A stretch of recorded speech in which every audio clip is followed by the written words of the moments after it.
नमस्कार दोस्तों, आपका स्वागत है हमारे चैनल मोटिवेशनल बुद्धा में। एक बार गौतम बुद्ध एक शहर में प्रवास कर रहे थे। उनके साथ कुछ शिष्य भी थे। एक दिन उनके शिष्य शहर में घूमने के लिए निकले। वे शहर में घूम ही रहे थे कि तभी शहर के कुछ लोगों ने उन्हें अपशब्द कहे। उनके बुरे शब्दों को सुनकर शिष्यों को बहुत बुरा लगा और वे वापस लौट गए। बुद्ध ने देखा कि शहर से लौट कर आए उनके सभी शिष्य बहुत क्रोध में दिखाई दे रहे हैं। उन्होंने शिष्यों से पूछा, क्या बात है, आप इतने तनाव में क्यों हैं? तभी एक शिष्य क्रोध में बोला, हमें यहां से तुरंत चलना चाहिए। जब हम बाहर शहर में घूमने गए थे तो यहां के लोगों ने बिना वजह हमें बहुत बुरा भला कहा।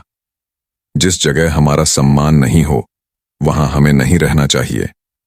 बुद्ध ने कहा, क्या किसी और जगह तुम अच्छे व्यवहार की अपेक्षा रखते हो? दूसरे शिष्य ने कहा, इस शहर से तो अच्छे लोग ही होंगे। तब गौतम बुद्ध बोले, किसी जगह को सिर्फ इसलिए छोड़ देना ठीक नहीं कि वहां के लोग बुरा व्यवहार करते हैं। हमें तो कुछ ऐसा करना चाहिए कि जिस स्थान पर भी जाएं, उस स्थान को तब तक नहीं छोड़ें जब तक अपनी अच्छाइयों से वहां के लोगों को सुधार न दें। हम जिस भी स्थान पर जाएं, वहां के लोगों का कुछ न कुछ भला करके ही वापस लौटें। बुद्ध ने कहा, जिस प्रकार युद्ध में बढ़ता हुआ हाथी चारों तरफ के तीर सहते हुए भी आगे बढ़ता जाता है, ठीक उसी तरह उत्तम व्यक्ति भी दूसरों के अपशब्दों को सहते हुए अच्छे कार्य करता रहता है। खुद को वश में करने वाले प्राणी से उत्तम कोई और नहीं हो सकता। बुद्ध की बात शिष्यों को अच्छी तरह से समझ में आ गई और उन्होंने वहां से जाने का इरादा त्याग दिया। गौतम बुद्ध एक बार एक गांव के पास से गुजर रहे होते हैं। तभी अचानक गौतम बुद्ध को प्यास लगी तो उन्होंने अपने एक शिष्य से कहा कि हम इस पेड़ डीडीएच के नीचे रुकते हैं। तुम जाकर गांव का जो तालाब है वहां से पानी भरकर इस घट डीडीएच में लेकर आ जाओ।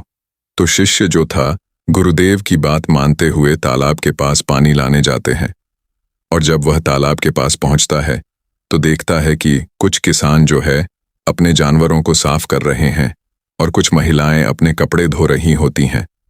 तभी वह समझ जाता है कि तालाब का पानी गंदा है और शिष्य को समझ में नहीं आया कि इतना गंदा पानी गुरुदेव के लिए लेकर कैसे जाऊं।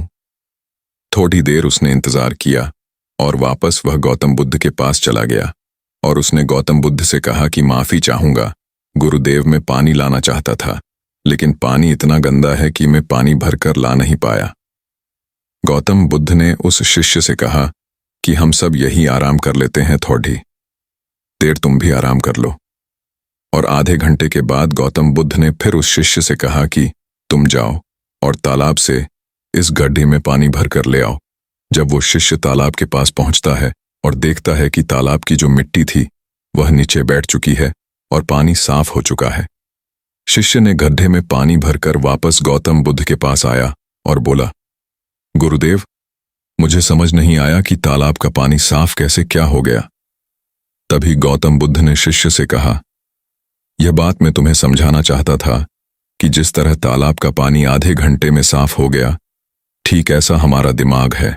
मानव सभ्यता ने प्रगति की कई ऊंचाइयों को छुआ है, लेकिन अक्सर यह सफलता किसी न किसी नैतिक या मानवीय आधार को नजरअंदाज कर हासिल की गई है।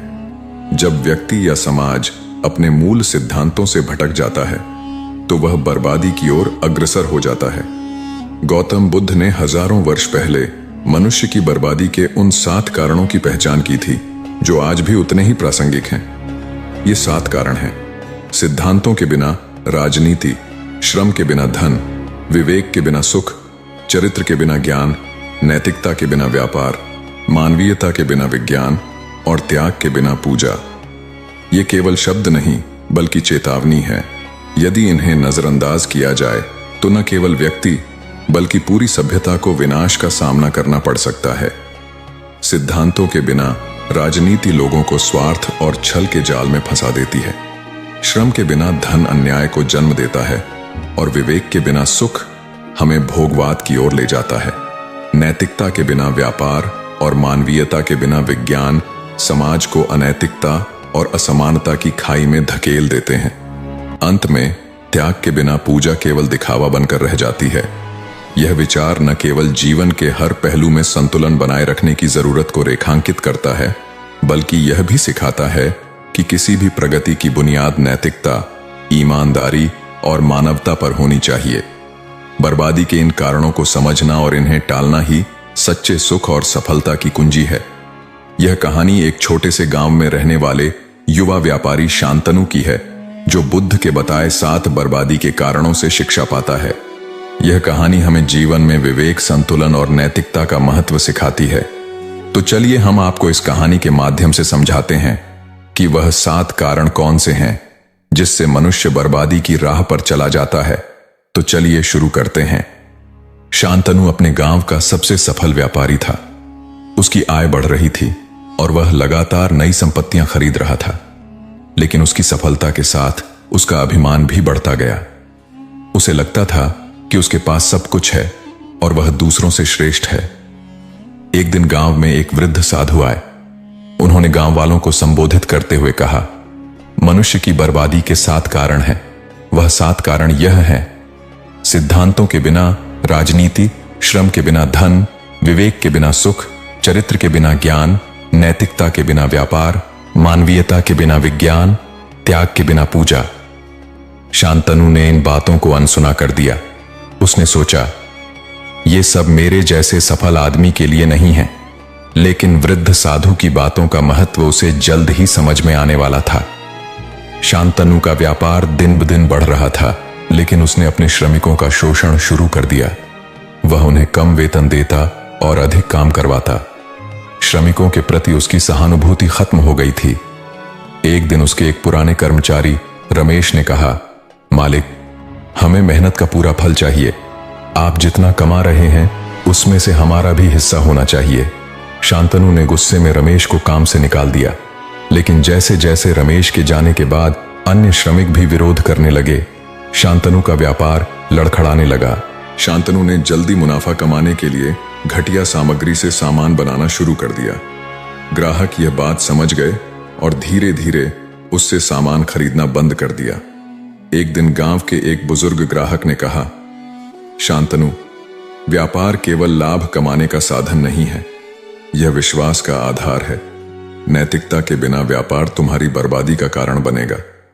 शांतनु ने उस बुजुर्ग की बात पर हंसते हुए कहा, मुझे व्यापार करना तुमसे बेहतर आता है। लेकिन कुछ ही महीनों में उसका व्यापार ठप हो गया। अपनी असफलता से परेशान होकर शांतनु ने शराब और जुए में खुद को डुबो दिया। वह हर दिन शराब पीता और अपना दुख भूलने की कोशिश करता, लेकिन यह सुख क्षणिक था। उसका विवेक उसे बार बार कचोटता था कि वह अपनी जिम्मेदारियों से भाग रहा है। एक दिन जब वह एक तंग सड़क पर शराब के नशे में लड़खड़ा रहा था, तो एक बच्चे ने कहा, अंकल, मेरी माँ कहती है कि सच्चा सुख विवेक से आता है। अगर आप अच्छे काम करेंगे तो आपको खुशी मिलेगी। शांतनु को यह सुनकर गुस्सा आया, लेकिन बच्चा सच कह रहा था। शांतनु के ज्ञान का आधार केवल धन कमाना था। उसने अपनी शिक्षा का उपयोग केवल स्वार्थ और लाभ के लिए किया। उसने अपने दोस्तों और परिवार से भी झूठ बोलना शुरू कर दिया। उसका चरित्र गिरने लगा। एक दिन गांव का ही एक व्यक्ति, जिसने शांतनु को एक बड़ा कर्ज दिया था, उससे पैसा वापस मांगने आया। शांतनु ने झूठ बोलते हुए कहा कि उसके पास पैसे नहीं हैं, लेकिन वह व्यक्ति जानता था कि शांतनु झूठ बोल रहा है। उसने पूरे गांव में इस बात का प्रचार कर दिया। शांतनु की प्रतिष्ठा पूरी तरह बर्बाद हो गई।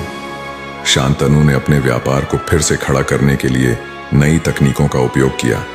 उसने मशीनों से उत्पादन बढ़ाया, लेकिन इससे कई मजदूर बेरोजगार हो गए। उसने इस बात की परवाह नहीं की कि इन मजदूरों के परिवारों का क्या होगा। मजदूरों के विरोध से परेशान होकर शांतनु ने कहा, मेरे व्यापार में विज्ञान का उपयोग मुझे आगे ले जाएगा। तुम्हारी बेरोजगारी मेरी समस्या नहीं है। लेकिन जब गांव वालों ने यह देखा कि शांतनु केवल अपनी भलाई के लिए काम कर रहा है, तो उन्होंने उसका बहिष्कार करना शुरू कर दिया। अपनी दुर्दशा से बचने के लिए शांतनु ने पूजा पाठ शुरू कर दिया। वह हर दिन मंदिर में जाकर भगवान से प्रार्थना करता, लेकिन उसके मन में कोई बदलाव नहीं आया। वह अपने कर्मों का त्याग करने को तैयार नहीं था। एक दिन वही वृद्ध साधु फिर से गांव आए। उन्होंने शांतनु को देखा और कहा, तुम पूजा कर रहे हो, लेकिन तुमने अपने अहंकार, लालच और पापों का त्याग नहीं किया। त्याग के बिना पूजा व्यर्थ है। शांतनु ने गुस्से में साधु से कहा, मुझे तुम्हारी सलाह की जरूरत नहीं है। धीरे धीरे शांतनु की संपत्ति खत्म हो गई। उसके मित्र, परिवार और ग्राहक सभी उससे दूर हो गए। एक दिन वह उसी सड़क पर बैठा हुआ था जहां से कभी वह रथ में बैठकर गर्व से गुजरता था। उसी समय वृद्ध साधु फिर से वहां से गुजर रहे थे। शांतनु ने रोते हुए उनसे कहा, मुझे माफ कर दीजिए, मैंने आपकी बातें नहीं मानी और आज मैं बर्बाद हो गया हूं। साधु ने मुस्कुराते हुए कहा, हर बर्बादी के पीछे कारण होता है और हर कारण को सुधारने का उपाय भी। अपने जीवन में सिद्धांत, श्रम, विवेक, चरित्र, नैतिकता, मानवीयता और त्याग लाओ। तुम्हारा जीवन फिर से सफल हो जाएगा। शांतनु ने साधु के उपदेश को अपना लिया। उसने श्रमिकों से माफी मांगी, व्यापार में नैतिकता लाई और अपने चरित्र को सुधारने के लिए कड़ी मेहनत की। धीरे धीरे उसने अपनी खोई हुई प्रतिष्ठा और व्यापार को वापस पा लिया। अब शांतनु एक ऐसा व्यापारी बन गया था जो केवल लाभ नहीं, बल्कि मानवता, नैतिकता और विवेक के साथ काम करता था। बुद्ध द्वारा बताए गए 7 बर्बादी के कारण केवल शब्द नहीं, बल्कि जीवन जीने के नियम हैं। यह कहानी हमें सिखाती है कि सफलता और सुख के लिए नैतिकता, विवेक और त्याग का होना अनिवार्य है। दोस्तों, जाने अनजाने में हम कुछ ऐसी गलतियां कर देते हैं जिसका पछतावा हमें बाद में होता है। हमें जब अपनी गलती का एहसास होता है तब बहुत देर हो जाती है। तब तक हम बर्बाद हो चुके होते हैं। तो आखिर वो जीवन में कौन कौन सी गलतियां हैं जिसके बारे में हमें पता नहीं है, जो हमें बर्बाद कर रही है? आइए आज इस कहानी में यही बात करते हैं कि इंसान की कौन कौन सी गलतियां हैं जो उन्हें बर्बाद कर देती है।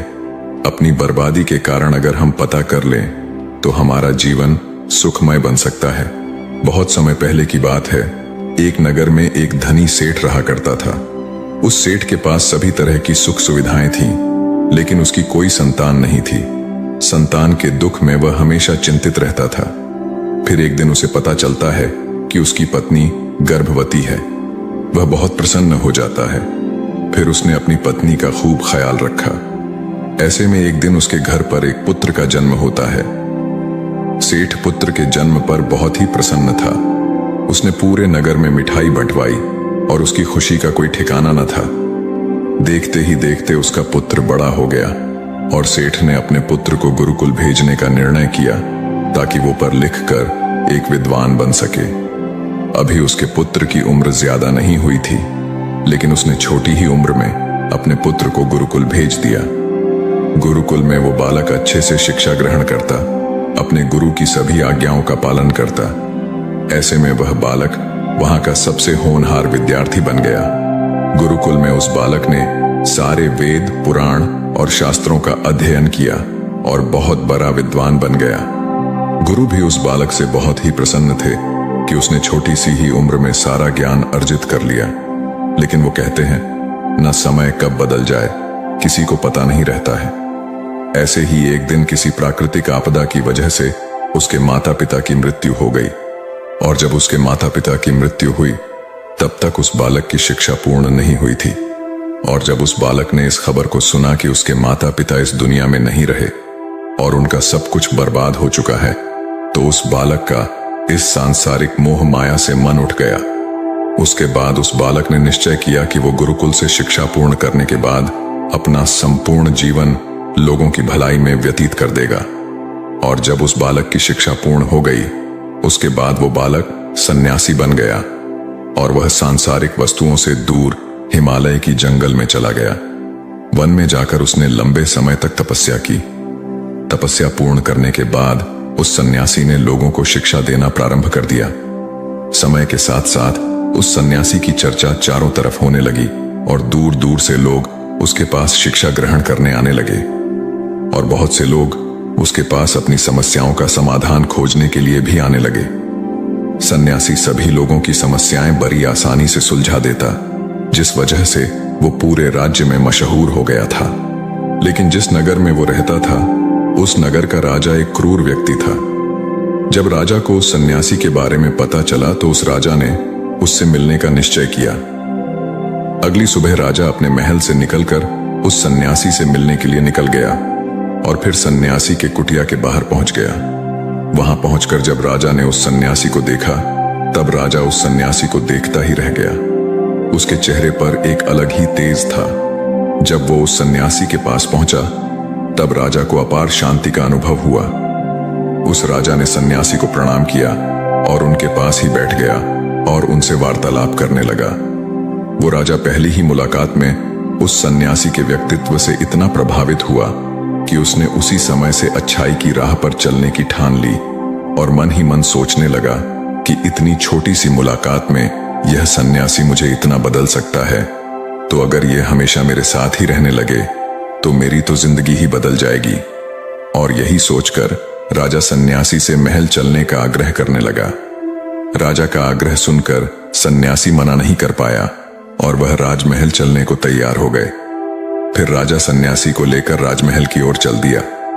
राजमहल पहुंचने पर राजा ने सन्यासी का खूब आदर सत्कार किया और उसके बाद राजा ने सन्यासी को एक सही कमरे में भोजन करवाया। भोजन के बाद सन्यासी ने राजा को धन्यवाद कहा और राजा से जाने की अनुमति मांगी। यह सुनकर राजा ने कहा कि आप हमारे बगीचे में जब तक चाहे रह सकते हैं। आपको यहाँ पर किसी भी प्रकार की असुविधा नहीं होगी और आप यहाँ रहेंगे तो हमारे प्रजा को भी अच्छा लगेगा और हमें भी अच्छा लगेगा। यह सुनकर सन्यासी ने राजा का प्रस्ताव स्वीकार कर लिया। उसके बाद राजा ने सेवकों से कहा कि सन्यासी महाराज के लिए बगीचे में रहने का, खाने का, वस्त्र इत्यादि का प्रबंध किया जाए। राजा की आज्ञा के अनुसार सेवकों ने एक सुंदर कुटिया का निर्माण कर दिया। उसके बाद वह सन्यासी उसी कुटिया में रहने लगे। सन्यासी को उस कुटिया में रहते रहते कई साल बीत गए और इस दौरान राजा ने उनकी खूब सेवा की। एक बार एक आवश्यक काम की वजह से राजा और रानी को किसी दूसरे राज्य में जाना पड़ा, इसलिए उन्होंने एक सेवादार को सन्यासी की सेवा में नियुक्त कर दिया। पर वो सेवादार राजा के जाने के बाद बीमार पड़ गया और अपने घर चला गया और कभी लौटकर वापस नहीं आया। ऐसे में राजा जब वापस आया तो सन्यासी क्रोध के मारे उस राजा को बहुत कुछ सुनाया और राजा से कहा कि हे राजन, जो जिम्मेदारी तुम पूरा नहीं कर सकते तो उसे उठाते ही क्यों हो। तब राजा ने सन्यासी से क्षमा मांगते हुए कहा, हे गुरुदेव, यदि मुझसे कोई भूल हो गई हो तो उसके लिए मैं आपसे क्षमा मांगता हूं। मुझे क्षमा कर दीजिए और आप अपना क्रोध शांत कीजिए और कृपा करके बताइए कि आपको क्या कष्ट हुआ है। यह सुनकर उस सन्यासी ने कहा कि तुम्हारे जाने के बाद मुझे यहां पर किसी ने भोजन नहीं दिया और मैं बहुत दिनों तक भूखा ही रहा। मुझे यहां पर आकर किसी ने पूछा तक नहीं कि मैं किस हाल में हूं। यह सुनकर राजा ने सन्यासी से फिर से क्षमा मांगे और कहा, हे गुरुदेव, आज के बाद ऐसी कोई गलती नहीं होगी। और इसके बाद मामला शांत हो गया। जब राजा और सन्यासी के बीच वार्तालाप हो रही थी तब रानी भी ये सारी बातें चुपके से सुन रही थी और सब कुछ देख रही थी। उसके बाद राजा ने उस सन्यासी को कोई भी शिकायत का मौका नहीं दिया और उसकी खूब सेवा की। परंतु कुछ दिनों बाद राजा को फिर किसी आवश्यक कार्य से अपने राज्य से बाहर जाना पड़ा। लेकिन इस बार राजा ने राज्य से बाहर जाने से पहले अपने रानी को कहा कि जब तक मैं नहीं आऊं तब तक आप स्वयं सन्यासी की देखभाल करोगी। यह सुनकर रानी ने कहा कि जी महाराज, आप निश्चिंत होकर जाइए, मैं सन्यासी महाराज की अच्छे से सेवा करूंगी। उसके बाद रानी हर रोज भोजन बनाकर सन्यासी को भेज देती थी। लेकिन एक दिन रानी नहाने के लिए चली गई और सन्यासी को भोजन देना भूल गई। सन्यासी ने काफी देर तक भोजन का इंतजार किया, लेकिन जब भोजन नहीं आया तो सन्यासी सोच में पड़ गया कि आज खाना क्यों नहीं आया। उसके बाद सन्यासी ने सोचा कि वो खुद महल में जाकर देखेगा कि आखिर अब तक खाना क्यों नहीं आया, और फिर वह महल पहुंच गया। जब वो महल के अंदर दाखिल हुआ, वहां उसकी नजर रानी पर पड़ी। रानी के लंबे लंबे घने काले बाल जो कि उसके कमर पर लहरा रही थी, उसकी कजरारी आंखें जो देखने मात्र से किसी को भी घायल कर दे, उसकी हिरनी जैसी चाल। रानी के इतने सुंदर रूप को देखकर सन्यासी चकित हो गया और रानी की सुंदरता सन्यासी के मन में घर कर गई और वह वहां से बिना कुछ कहे ही अपनी कुटिया में लौट आया। सन्यासी रानी के रूप की सुंदरता को भुला ना सका और वह खाना पीना छोड़कर अपनी कुटिया में पड़ा रहा। सन्यासी अपने विचारों के चलते कई दिनों तक कुछ नहीं खाया, जिस वजह से वो बहुत कमजोर हो गया। फिर कुछ समय बाद राजा वापस लौटे और जब उन्हें सन्यासी की हालत का पता चला तो वह सीधे सन्यासी से मिलने उनके कुटिया के पास पहुंच गए और बोले कि हे गुरुदेव, क्या बात है, आपको क्या हो गया है और आप इतने कमजोर कैसे हो गए? आखिर आपको किस बात की चिंता है? किस गहरी सोच में डूबे हुए हो? क्या मुझसे कोई भूल हो गई है? तब सन्यासी ने कहा कि नहीं राजन, आपसे कोई भूल नहीं हुई है। यह सुनकर राजा ने कहा, तो फिर आखिर क्या बात है, आप मुझे बताइए, मैं आपकी परेशानी जरूर हल करूंगा। यह सुनकर सन्यासी ने राजा से कहा कि हे राजन, मैं आपके रानी की अद्भुत सुंदरता को देखकर उनके विचारों में खो गया हूं और अब मैं रानी के बिना जिंदा भी नहीं रह सकता। यह बातें सुनकर राजा हैरान रह गया और कुछ देर सोचने के बाद राजा ने उस सन्यासी से कहा, मैं आपको रानी दे दूंगा। यह बात सुनते ही सन्यासी बहुत प्रसन्न हो गया। फिर राजा सन्यासी को लेकर महल चले गए और जब राजा सन्यासी को लेकर महल पहुंचे, उस दिन रानी ने सबसे सुंदर वस्त्र पहनी हुई थी। फिर राजा रानी के पास पहुंचे और रानी से कहा कि आपको इस सन्यासी की मदद करनी चाहिए। यह बहुत कमजोर पड़ गए हैं और मैं नहीं चाहता कि किसी ज्ञानी पुरुष की हत्या का कलंक मेरे सर पर लगे। उसके बाद राजा ने रानी से पूछा कि क्या आप इस कलंक को अपने सिर लेना चाहेंगे? राजा की यह बात सुनकर रानी ने राजा से पूछा कि आखिर इस सन्यासी के दुख का कारण क्या है? तब राजा ने रानी से कहा कि सन्यासी आपकी अद्भुत सुंदरता के दीवाने हो गए हैं। राजा की यह बात सुनकर रानी ने कहा, राजन आप चिंता न करें, अब आप सब कुछ मेरे ऊपर छोड़ दीजिए। मुझे पता है कि मुझे अब क्या करना है। उससे आपके ऊपर न तो सन्यासी के हत्या का पाप लगेगा और न ही उससे मेरी पवित्रता का नाश होगा। रानी की यह बात सुनकर राजा ने रानी को सन्यासी को सौंप दिया। उसके बाद सन्यासी रानी को लेकर कुटिया में पहुंचे। कुटिया के अंदर दाखिल होकर रानी ने सन्यासी से कहा कि हमें रहने के लिए घर चाहिए, हम इस झोपड़ी में नहीं रह सकते। यह सुनकर सन्यासी राजा के पास गया और राजा से जाकर बोला कि हे राजन, हमें रहने के लिए एक घर चाहिए। सन्यासी की बात सुनकर राजा ने उनके लिए घर का प्रबंध कर दिया। फिर सन्यासी रानी को लेकर घर पहुंचा। जब रानी सन्यासी के साथ उस घर पर पहुंची, तब रानी ने कहा कि यह घर तो बहुत गंदा है और इसकी हालत बहुत खराब है, मैं इस घर में नहीं रह सकती। यह सुनकर फिर से वो सन्यासी राजा के पास गया और राजा के पास जाकर बोला, हे राजन, आपने जो हमें घर दिया है उस घर की हालत बहुत खराब है। सन्यासी की बात सुनकर राजा ने घर की हालत ठीक करवा दी।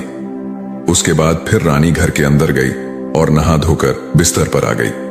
फिर सन्यासी भी बिस्तर पर आ गया। फिर उसके बाद रानी ने सन्यासी से कहा कि आपको पता है आप कौन हैं और अब आप क्या बन गए हैं? आप एक महान सन्यासी थे जिसके लिए राजा स्वयं सारी सुविधाएं उपलब्ध कराते थे। ऐसा सन्यासी जिसके पास लोग दूर दूर से ज्ञान ग्रहण करने के लिए आते थे, जो लोगों को सत्य की राह दिखाया करते थे, जो लोगों की समस्याओं का समाधान करते थे, जिनको सभी लोग सर्वश्रेष्ठ गुरु मानने लगे थे, जिनकी लोग भगवान के रूप में भी पूजा किया करते थे।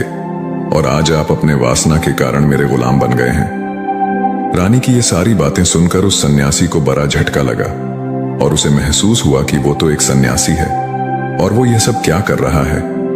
वो तो इन सारी सुख सुविधाओं को छोड़कर शांति की तलाश में वन में चला गया था। जब सन्यासी को सुध-बुध आई तो वो जोर जोर से रोने लगा और चिल्लाने लगा और रानी से कहने लगा, मुझे क्षमा कीजिए महारानी, मैं ये क्या करने जा रहा था। मैं अभी इसी वक्त आपको राजा के पास सौंप कर आता हूं। सन्यासी की ये बात सुनकर रानी ने सन्यासी से प्रश्न किया कि हे गुरुदेव, मेरे मन में भी एक प्रश्न उठ रहा है, कृपया मेरे प्रश्न का उत्तर दीजिए। रानी की यह बात सुनकर सन्यासी ने कहा, पूछो, तुम्हारा क्या प्रश्न है? फिर रानी ने कहा, जब आपको उस दिन भोजन नहीं मिला तो आप बहुत क्रोधित हो गए थे। तब मैंने आपका ये रूप पहली बार देखा था और तभी से मैं आपके व्यवहार में परिवर्तन महसूस कर रही हूं। ऐसा क्यों हुआ? गुरुदेव, आखिर आपको इतना क्रोध क्यों आया? आपने तो शांति की प्राप्ति कर ली थी। रानी की बातें सुनकर सन्यासी ने कहा कि जब मैं वन में था तो मुझे समय पर भोजन नहीं मिलता था, लेकिन जब मैं महल में आया तो महल में आने के बाद मुझे सारी सुख सुविधाएं प्राप्त हुई और फिर मैं इन सभी सुख सुविधाओं के आदी हो गया और मुझे इसके प्रति लगाव उत्पन्न हो गया और फिर मुझे इसको पाने का लालच उत्पन्न हो गया और जब मुझे यह नहीं मिला तो मेरे अंदर क्रोध उत्पन्न हो गया। फिर सन्यासी ने कहा, महारानी, अगर इच्छा पूरी ना हो तो क्रोध उत्पन्न होता है और अगर इच्छा पूरी हो जाए तो लालच बढ़ जाता है। सन्यासी ने आगे कहा, यह इच्छा की पूर्ति ही मुझे वासना के द्वार पर ले आई है और मैं आपके प्रति आकर्षित हो गया। इसके बाद वो सन्यासी रानी को लेकर राजा के पास पहुंचा और बोला, हे राजन, मुझे क्षमा कर दीजिए, मुझे अपनी गलती का एहसास हो गया है। ये लो आपकी रानी, मुझे यह सब नहीं चाहिए। मैं अपनी इच्छा में वशीभूत होकर यह गलत कार्य करने जा रहा था और अपने जीवन को बर्बाद कर रहा था, लेकिन अब मुझे सब कुछ समझ आ गया है। उसके बाद उस सन्यासी ने कहा कि हे राजन, मनुष्य की बर्बादी का कारण उसकी 4 आदतें बनती है और दुनिया के हर एक व्यक्ति के अंदर ये 4 अवगुण होते हैं, लेकिन जो व्यक्ति इन पर नियंत्रण पा लेता है वह दुख और परेशानियों से बच जाता है और वहीं जो व्यक्ति इन 4 दोषों पर नियंत्रण नहीं कर पाता है वो बर्बाद होने के कगार पर पहुंच जाता है। यह सुनकर राजा ने कहा, हे गुरुदेव, आप मुझे वह 4 आदतें बताइए जिससे मनुष्य की बर्बादी हो जाती है। फिर सन्यासी ने राजा को मनुष्यों को बर्बाद कर देने वाली 4 आदतों के बारे में बताया कि हे राजन, मनुष्यों को बर्बाद करने वाली पहली आदत है उसकी इच्छा, क्योंकि इच्छा ही दुनिया के हर एक व्यक्ति के अंदर पहला अवगुण होता है और जो व्यक्ति अपनी इच्छाओं को नियंत्रण में नहीं रख पाता है वह जीवन में किसी भी जगह सफल नहीं हो पाता है, क्योंकि जैसे ही उसकी एक इच्छा पूरी होती है वह दूसरे की ओर बढ़ाने लगता है और दूसरी पूरी होती है तो तीसरी इच्छा उसके मन में जागृत हो जाती है और फिर ऐसा करते करते इच्छाओं पर नियंत्रण न होने के कारण इंसान के मन में संतोष का भाव नहीं आ पाता है और इसी जाल में उलझा रहता है, दुखी रहता है। इसीलिए राजन, जब हम अपनी इच्छाओं पर नियंत्रण पा लेते हैं तो हम हमारे मन पर भी नियंत्रण कर लेते हैं और जब हमारा मन हमारे वश में होता है तो हमें सुख ही सुख की प्राप्ति होती है। फिर जो हम चाहते हैं वही हमारे साथ होता है। फिर सन्यासी कहता है कि हे राजन, मनुष्य को बर्बाद करने वाली दूसरी आदत है वासना। वासना का जन्म हमारे मन में उठने वाली इच्छाओं से होता है। जिस प्रकार इच्छाओं का कोई अंत नहीं होता, उसी तरह मनुष्य वासना के जाल में फंसता ही चला जाता है। वासना में वशीभूत होकर इंसान को कुछ भी नहीं नजर आता है। आज तक जितनी भी लड़ाइयां हुई हैं, उसका सबसे बड़ा कारण स्त्री को पाने की इच्छा के कारण ही हुई है। स्त्री के प्रेम में वशीभूत होकर आज से पहले कई राजा महाराजाओं ने युद्ध किया है। रावण एक बड़ा बुद्धिमान व्यक्ति था, लेकिन वह माता सीता के सुंदरता से वशीभूत होकर अपने आप को बर्बाद कर लिया। उसकी मृत्यु का कारण एक स्त्री ही बनी थी। कई राजा महाराजा तो युद्ध में इसलिए हार गए क्योंकि वो लोग स्त्रियों से रासलीला रचाने में ही रह गए। ईश्वर ने तो स्त्री की उत्पत्ति इस संसार को बनाने के लिए की है, लेकिन आजकल लोगों ने इसे अपना वासना का रूप बना लिया है। स्त्री को अपने मनोरंजन का सामान सोचने लगे हैं और जब उन्हें अपना ये मनोरंजन नहीं मिलता तो वो पागल हो जाते हैं और न जाने क्या क्या कर बैठते हैं। इसलिए हे राजन, जितना हो सके उतना वासना से दूर रहना चाहिए। फिर सन्यासी कहते हैं कि हे राजन, मनुष्य को बर्बाद करने वाली तीसरी आदत है क्रोध, क्योंकि जब मनुष्य की वासना की पूर्ति नहीं होती है तो उसके अंदर क्रोध उत्पन्न हो जाता है और जब व्यक्ति को क्रोध आता है तो उस पर उसका नियंत्रण नहीं होता है और फिर वह क्रोध में आकर कई गलत निर्णय ले लेता है। क्रोध में व्यक्ति दूसरों को भला बुरा कह देता है, गालियां भी निकाल देता है और जब उनका क्रोध शांत होता है तो उन्हें अपनी गलतियों का एहसास होता है, लेकिन तब तक तो सब कुछ बर्बाद हो चुका होता है। क्रोध के कारण मनुष्य के कई बने बनाए काम बिगड़ जाते हैं। जब मनुष्य के अंदर क्रोध उत्पन्न होता है तो वह अंदर से बहुत कमजोर हो जाता है और एक कमजोर मनुष्य जीवन में कुछ नहीं कर सकता है, उसे कभी भी सफलता नहीं मिलती है। फिर सन्यासी कहता है, हे राजन, मनुष्य को बर्बाद करने वाली चौथी आदत है लालच। हे राजन, लालच का फल सदैव ही बुरा होता है। लालच में पड़कर हम बहुत लोगों का बुरा कर देते हैं। हर मनुष्य के जीवन में ऐसे अवसर अवश्य आते हैं जब वो लालच कर बैठता है और अधिक पाने की लालसा में वो कुछ ऐसा कर जाता है जिससे जो उसके पास था वो भी वह खो देता है, क्योंकि जैसे ही व्यक्ति की एक इच्छा पूरी होती है उसका लालच भी बढ़ जाता है और उसके मन में और कई सारे आकांक्षाएं जन्म लेने लगती हैं। जो व्यक्ति अपने जीवन में लालच करता है वो कामयाबी से भी धीरे धीरे दूर हो जाता है। अगर हम समय रहते ही अपने लालच को त्याग दें और उसके फेरे में न पड़े तो हम एक सफल व्यक्ति अवश्य बन सकते हैं। फिर अंत में सन्यासी कहता है कि हे राजन, अगर मनुष्य इन 4 आदतों को छोड़ देता है तो उसे जीवन में सफल होने से कोई नहीं रोक सकता है। मैं तो एक सन्यासी होकर इन आदतों में पड़ गया और खुद को बर्बाद करने लगा। तो सोचिए, एक साधारण मनुष्य के साथ क्या हो सकता है। इसलिए हे राजन, इन 4 आदतों से मनुष्य को हमेशा दूर रहना चाहिए। एक बार की बात है, एक लड़का अत्यंत जिज्ञासु था। जहां भी उसे कोई नई चीज सीखने को मिलती वह उसे सीखने के लिए तत्पर हो जाता। उसने एक तीर बनाने वाले से तीर बनाना सीखा, नाव बनाने वाले से नाव बनाना सीखा, मकान बनाने वाले से मकान बनाना सीखा, बांसुरी वाले से बांसुरी बनाना सीखा। इस प्रकार वह अनेक कलाओं में प्रवीण हो गया, लेकिन उसमें थोड़ा अहंकार आ गया। वह अपने परिजनों व मित्रों से कहता, इस पूरी दुनिया में मुझ जैसा प्रतिभा का धनी कोई नहीं होगा। एक शहर में गौतम बुद्ध का आगमन हुआ। उन्होंने जब उस लड़के की कला और अहंकार दोनों के विषय में सुना तो मन में सोचा कि इस लड़के को एक ऐसी कला सिखानी चाहिए जो अब तक की सीखी कलाओं से बड़ी हो। वे भिक्षा का पात्र लेकर उसके पास गए। लड़के ने पूछा, आप कौन हैं? बुद्ध बोले, मैं अपने शरीर को नियंत्रण में रखने वाला एक आदमी हूं। लड़के ने उन्हें अपनी बात स्पष्ट करने के लिए कहा। तब उन्होंने कहा, जो तीर चलाना जानता है वह तीर चलाता है, जो नाव चलाना जानता है वह नाव चलाता है, जो मकान बनाना जानता है वह मकान बनाता है, मगर जो ज्ञानी है वह स्वयं पर शासन करता है। लड़के ने पूछा, वह कैसे? बुद्ध ने उत्तर दिया, यदि कोई उसकी प्रशंसा करता है तो वह अभिमान से फूलकर खुश नहीं हो जाता, और यदि कोई उसकी निंदा करता है तो भी वह शांत बना रहता है। ऐसा व्यक्ति ही सदैव आनंद में रहता है।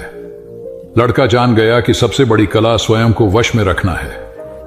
कथा सार यह है कि आत्मनियंत्रण जब सध जाता है तो संभव आता है, और यही संभव अनुकूल प्रतिकूल दोनों स्थितियों में हमें प्रसन्न रखता है। सिद्धार्थ ने मौन का महत्व समझाया। कथा सिद्धार्थ के जीवन के उस दौर की है जब वे बुद्धत्व को प्राप्त नहीं हुए थे और निरंजना नदी के तटीय वनों में वृक्ष के नीचे ध्यान करते थे। सिद्धार्थ प्रतिदिन ध्यान करने के बाद पास के किसी गांव में चले जाते और भिक्षा मांगकर लौट आते। कुछ दिनों के बाद उन्होंने भिक्षाटन पर जाना बंद कर दिया, क्योंकि एक गांव के प्रधान की छोटी बेटी सुजाता उनके लिए नित्य भोजन लाने लगी। सिद्धार्थ को वह बड़े स्नेह से भोजन कराती थी। कुछ दिनों बाद उसी गांव का एक चरवाहा भी सिद्धार्थ से प्रभावित होकर उनके पास आने लगा। उसका नाम स्वस्थ था। एक दिन स्वस्थ से सिद्धार्थ बातें कर रहे थे कि सुजाता भोजन लेकर आई। जैसे ही सिद्धार्थ ने भोजन करना शुरू किया, उन्होंने बातचीत बंद कर दी। जितनी देर तक वे भोजन करते रहे बिल्कुल चुप रहे और वहां सन्नाटा छाया रहा। स्वस्थ को हैरानी हुई। उसने सिद्धार्थ के भोजन करने के उपरांत उनसे पूछा, गुरुदेव, आप मेरे आने के बाद निरंतर वार्तालाप करते रहे, किंतु भोजन के समय एक शब्द भी नहीं बोले। इसका क्या कारण है? सिद्धार्थ बोले, भोजन का निर्माण बड़ी कठिनाई से होता है। किसान पहले बीज बोता है, फिर पौधों की रखवाली करता है, और तब कहीं जाकर अनाज पैदा होता है। फिर घर की महिलाएं उसे बड़े जतन से खाने योग्य बनाती हैं। इतनी कठिनाई से तैयार भोजन का पूरा आनंद तभी संभव है जब हम पूर्णतः मौन हों। अत भोजन के दौरान मैं मौन रहकर उसका पूरा स्वाद लेता हूं। वस्तुतः शांति से किया गया भोजन न केवल शारीरिक भूख को तृप्त करता है, बल्कि मानसिक आनंद और सात्विक ऊर्जा भी देता है। बुद्ध ने संयम रखना सिखाया।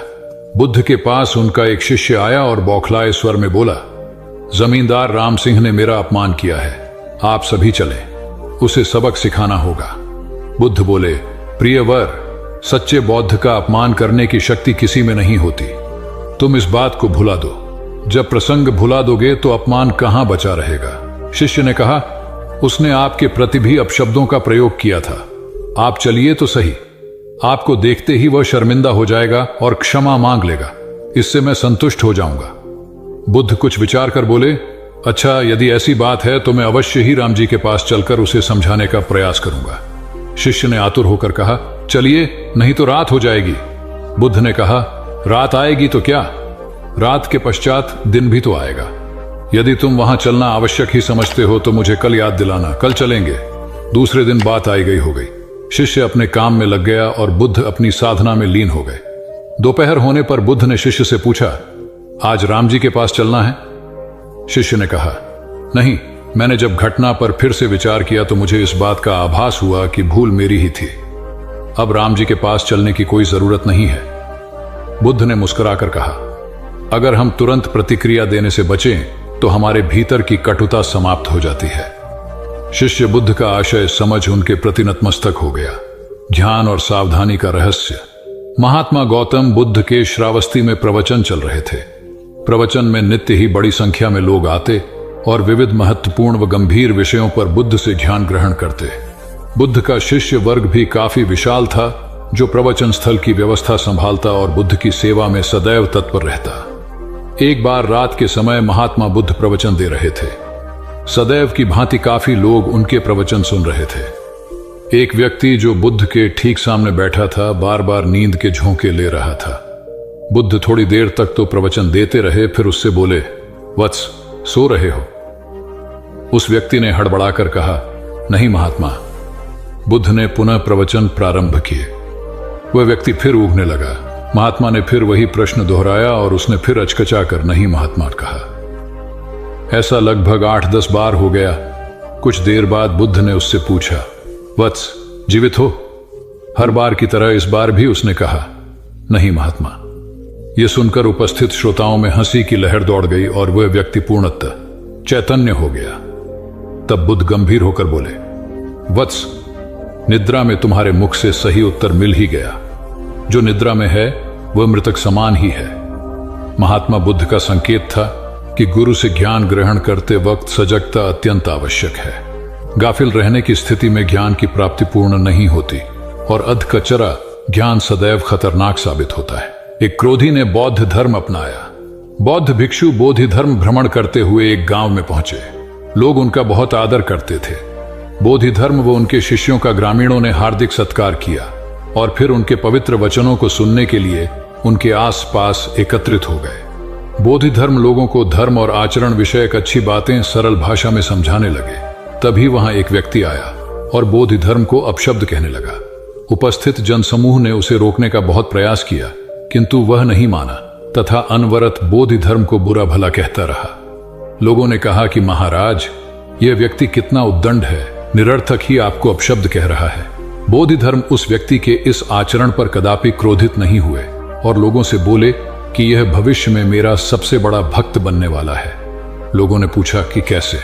बोधि धर्म ने उत्तर दिया, कोई कुम्हार के यहां घड़ा लेने जाता है तो घड़े को बजाकर देखा जाता है कि वह फूटा हुआ तो नहीं है। जब 1-2 रुपए के घड़े को कोई इतनी परख कर सकता है तो भला जिसे गुरु मानना है उसे 10-20 गालियां दिए बगैर कैसे पहचानेगा? पहले वह परीक्षा लेगा कि गुरु में धैर्य, आक्रोश व समता भाव कितना है। यह जानने के बाद ही तो वह गुरु को स्वीकारेगा। इसलिए यह व्यक्ति मुझे निरर्थक ही अपशब्द नहीं कह रहा है। और आगे चलकर वास्तव में वह व्यक्ति बोधि धर्म का सबसे बड़ा भक्त बना। किसी को शिक्षा देने से पूर्व स्वयं का आचरण भी तदनुरूप होना चाहिए, तभी गुरु का महान पद मिलता है। वस्तुतः गुरु की गुरुता तभी स्वीकारी जाती है जबकि उसमें सदाचरण के सभी लक्षण मौजूद हों। साधना का महत्व। महात्मा बुद्ध ज्ञान प्राप्ति के लिए घोर तप में लगे थे। उन्होंने शरीर को काफी कष्ट दिया, यात्राएं की, घने जंगलों में कठिन साधना की, पर आत्मज्ञान की प्राप्ति नहीं हुई। निराश हो बुद्ध सोचने लगे, मैंने अभी तक कुछ भी प्राप्त नहीं किया, अब आगे क्या कर पाऊंगा? निराशा, अविश्वास के इन नकारात्मक भावों ने उन्हें क्षुब्ध कर दिया। कुछ ही क्षणों के बाद उन्हें प्यास लगी। वे थोड़ी दूर स्थित एक झील तक पहुंचे। वहां उन्होंने एक दृश्य देखा कि एक नन्ही सी गिलहरी के 2 बच्चे झील में डूब गए।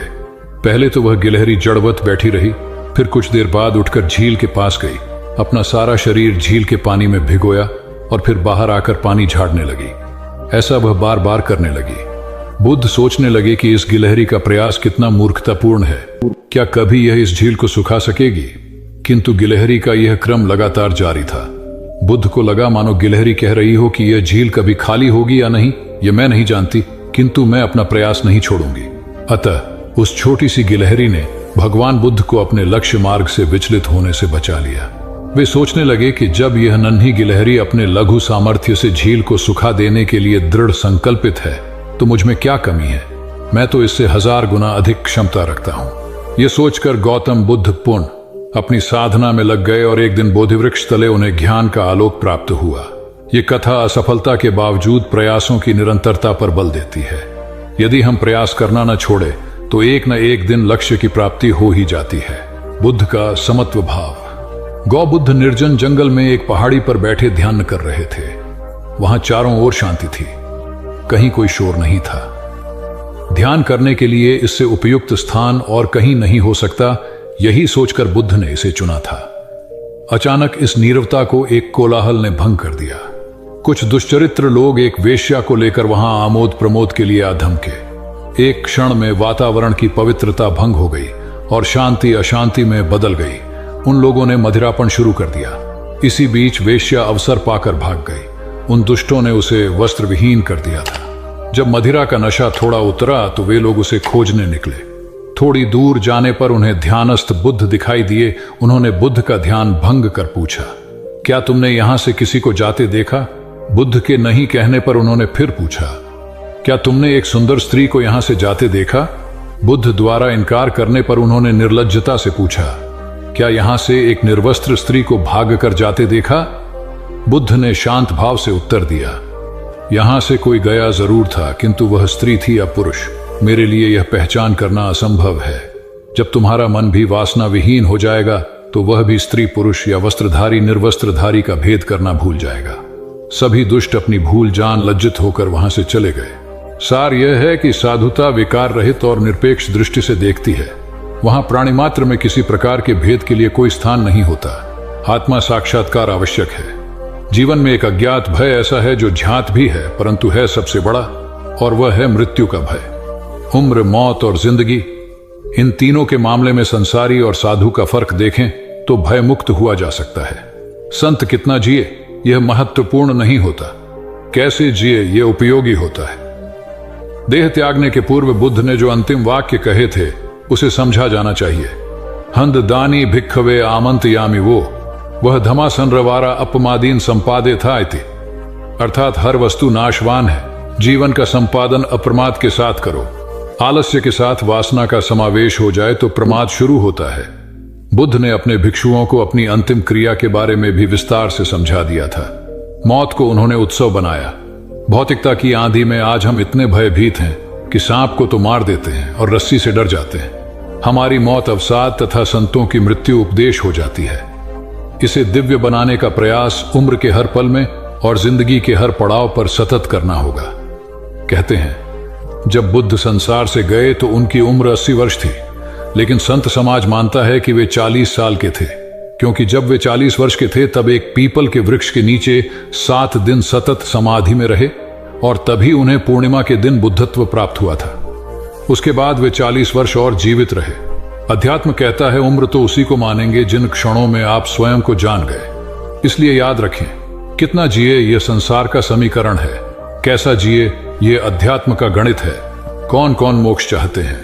प्रवचन को समाप्ति के बाद भगवान गौतम बुद्ध के पास कई लोग आते थे और अपनी जिज्ञासाओं का समाधान प्राप्त करते थे।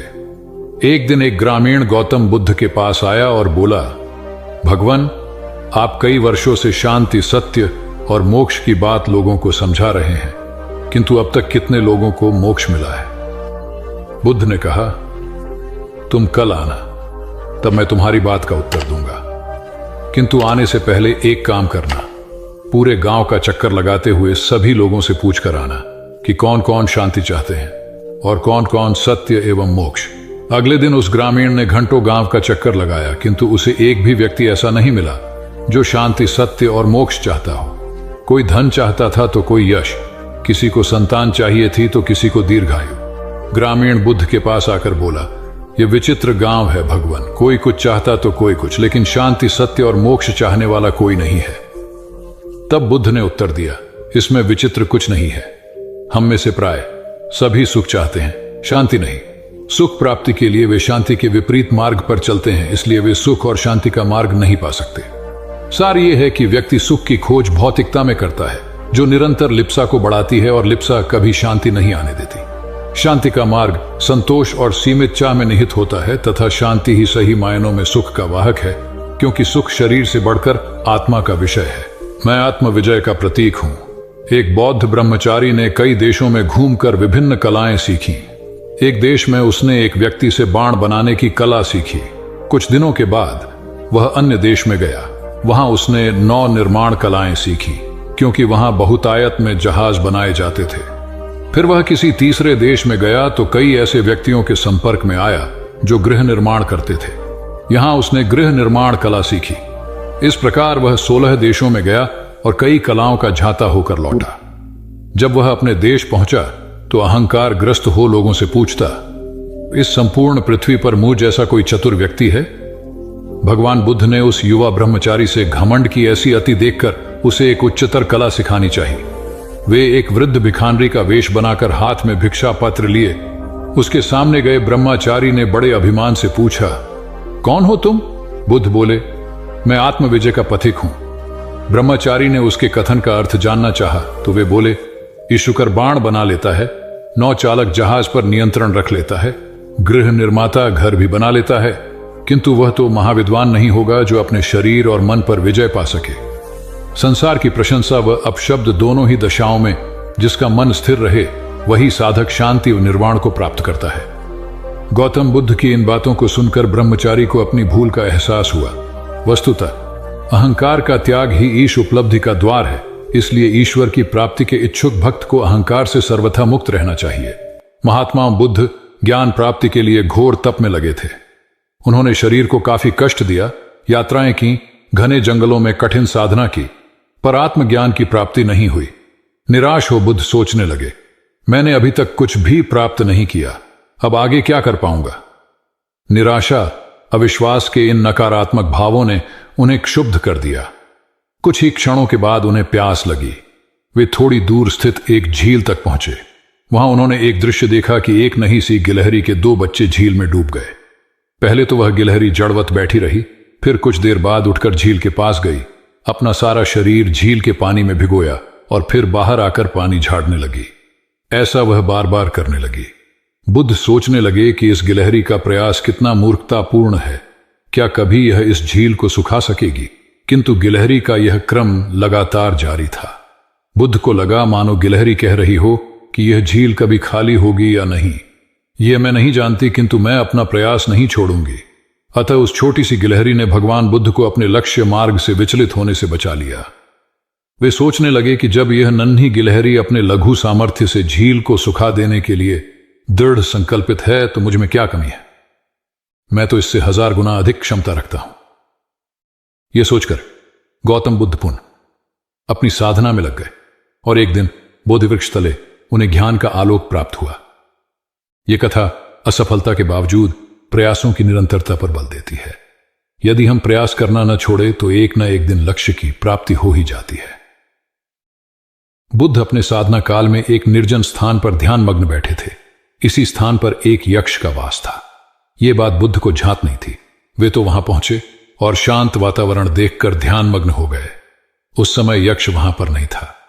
रात होने पर जब वह आया तो उस स्थान पर एक अनजान व्यक्ति को देखकर आग बबूला हो गया।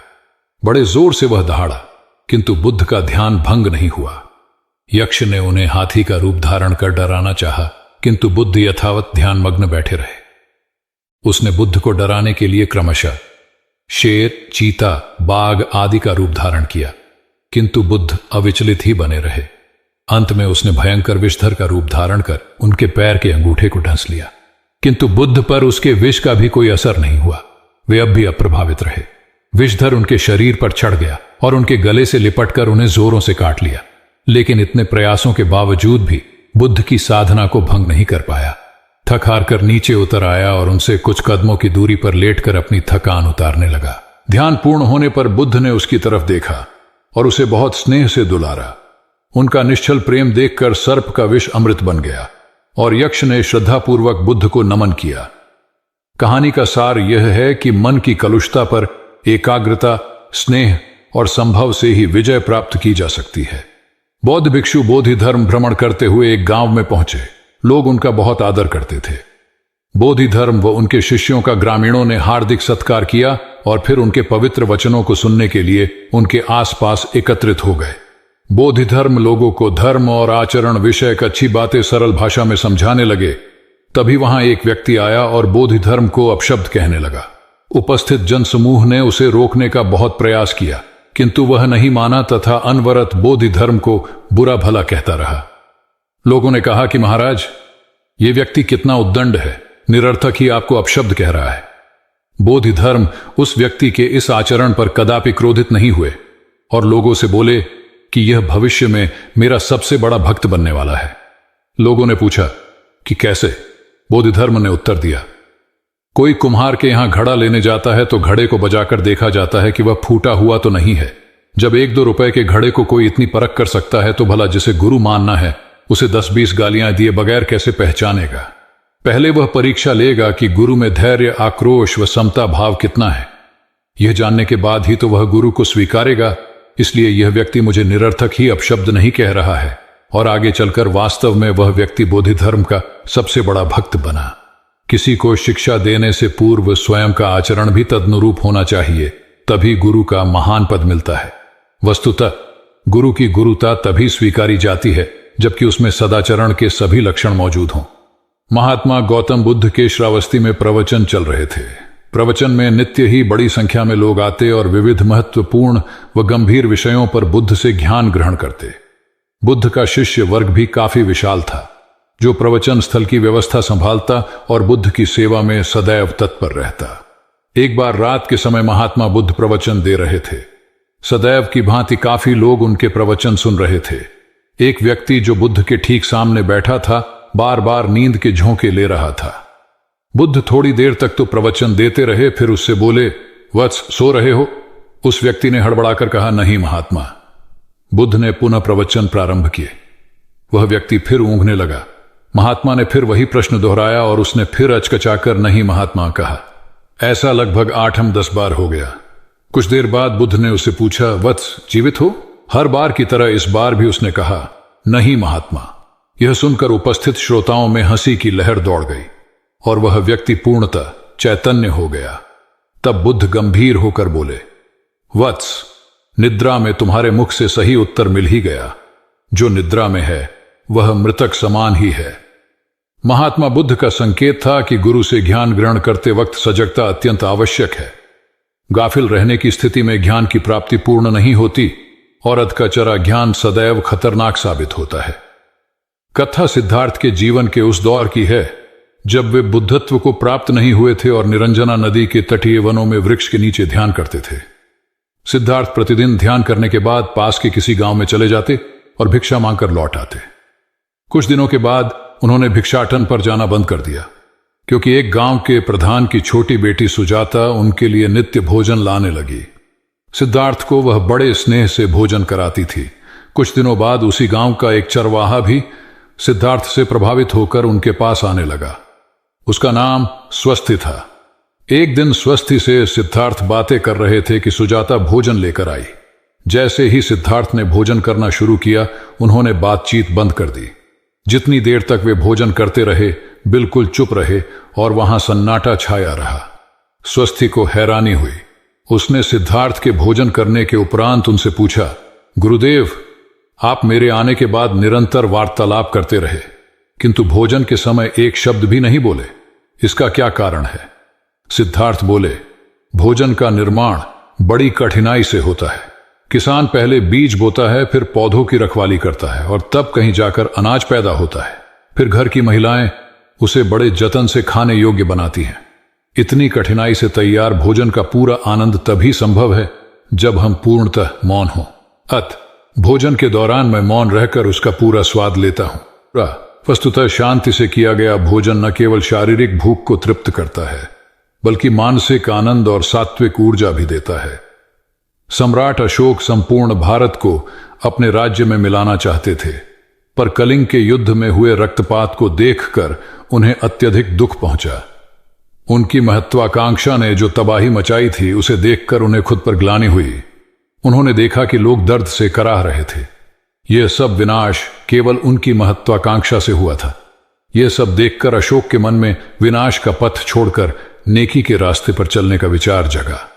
अशोक की राजधानी पाटलिपुत्र थी। पाटलिपुत्र अब पटना के रूप में जाना जाता है। पटना से गया भी अधिक दूर नहीं है, जहां बोधि वृक्ष के नीचे महात्मा बुद्ध को ज्ञान प्राप्त हुआ था। बुद्ध के अष्टप्रद मार्ग, शांति और दया के संदेश ने अशोक के दिलो दिमाग में इतनी उथल पुथल पैदा कर दिया कि उन्होंने उस मार्ग को अपनाने का फैसला किया। इस पथ पर चलने से उन्होंने इतिहास में अपनी अमिट छाप छोड़ी। अशोक ने अपने पुत्र को सिलोन, अब श्रीलंका, और अन्य कई लोगों को सुदूर क्षेत्रों में दूत बनाकर भेजा। एक निर्दयी महत्वाकांक्षा एक ऐसे पवित्र उद्देश्य में बदल चुकी थी जिसमें कुछ अच्छा कर गुजरने की, करुणा और प्रेम के संदेश को चारों ओर फैलाने की इच्छा थी। करुणा केवल दया भावना मात्र नहीं है, यह आपके अंदर दूसरों की मदद करने की तीव्र इच्छा पैदा करती है। इसी भावना ने बुद्ध को भगवान और अशोक को महान बनाया। तथागत बुद्ध उन दिनों मगध प्रवास पर थे। साथ में शिष्यों का बड़ा समूह भी था। प्रतिदिन बुद्ध के प्रवचन होते, जिनका लाभ लेने के लिए बड़ी संख्या में लोग आते। इन लोगों में साधारण जन के साथ विशिष्ट हस्तियां भी शामिल रहती थीं। हालांकि बुद्ध सभी के प्रति समान रूप से प्रेम व आत्मीयता का व्यवहार रखते थे। इन लोगों में नगर सेठ का पुत्र भी था, जो बड़े ध्यान से बुद्ध के प्रवचन सुनता था। वह नित्य ही बुद्ध के शिष्यों के समक्ष बुद्ध की तारीफों के पुल बांधता और धन्य धन्य भाव से घर जाता। एक दिन प्रवचन समाप्त होने के बाद उसने किसी शिष्य से कहकर बुद्ध से मिलने की हार्दिक इच्छा प्रकट की। जब उसे बुद्ध के सामने ले जाया गया तो उसने उन्हें साष्टांग प्रणाम कर कहा, भगवान, आप जैसा तपस्वी और ज्ञानी व्यक्ति पहले न कभी हुआ था और न भविष्य में होगा। यह सुनते ही बुद्ध ने उसकी बात बीच में ही रोककर कहा, वत्स, क्या तुमने इतना अध्ययन कर लिया है कि अब तक कितने संत महापुरुष हुए हैं, और क्या भविष्य भी जान चुके हो कि आगे और कोई नहीं होगा? युवक लज्जित भाव से चुप खड़ा रहा, क्योंकि इस बात का उसके पास कोई जवाब नहीं था। बुद्ध ने अपनी बात समाप्त करते हुए उसे सीख दी, सदैव अपनी आंखें खुली रखो। जो जैसा है उसे वैसा ही महत्व दो। किसी से उसकी तुलना मत करो। कथा का सार यह है कि किसी भी क्षेत्र के अधिकारी विद्वान की स्वतंत्र रूप से प्रशंसा करना उचित है, किंतु सर्वश्रेष्ठ बताना अनुचित, क्योंकि श्रेष्ठता को व्यक्ति, समय व स्थान की सीमाओं में नहीं बांधा जा सकता। आनंद भगवान बुद्ध के प्रमुख व प्रिय शिष्य थे।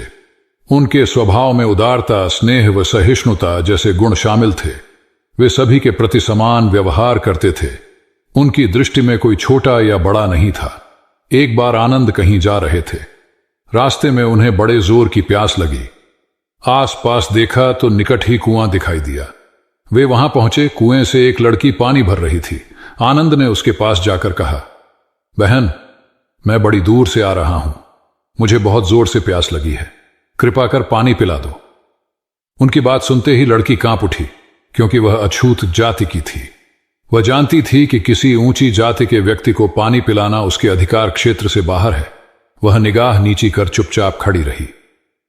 आनंद ने प्यास से व्याकुल होकर फिर कहा, बहन, तुमने सुना नहीं, प्यास के मारे मेरे प्राण निकले जा रहे हैं, मुझे पानी पिला दो।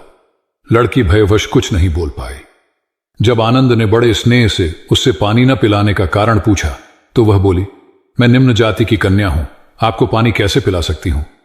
उसकी बात सुनकर आनंद ने कहा, बहन, मैंने तुमसे पानी मांगा है, जाति तो नहीं पूछी। आनंद की उदारता ने उस कन्या का भय दूर कर दिया और उन्हें पानी पिलाकर वह धन्य हो गई। कथा का सार यह है कि ईश्वर की दृष्टि सम होने के कारण उसने सभी मनुष्यों को समान शरीर, बुद्धि और भावना से नवाजा है।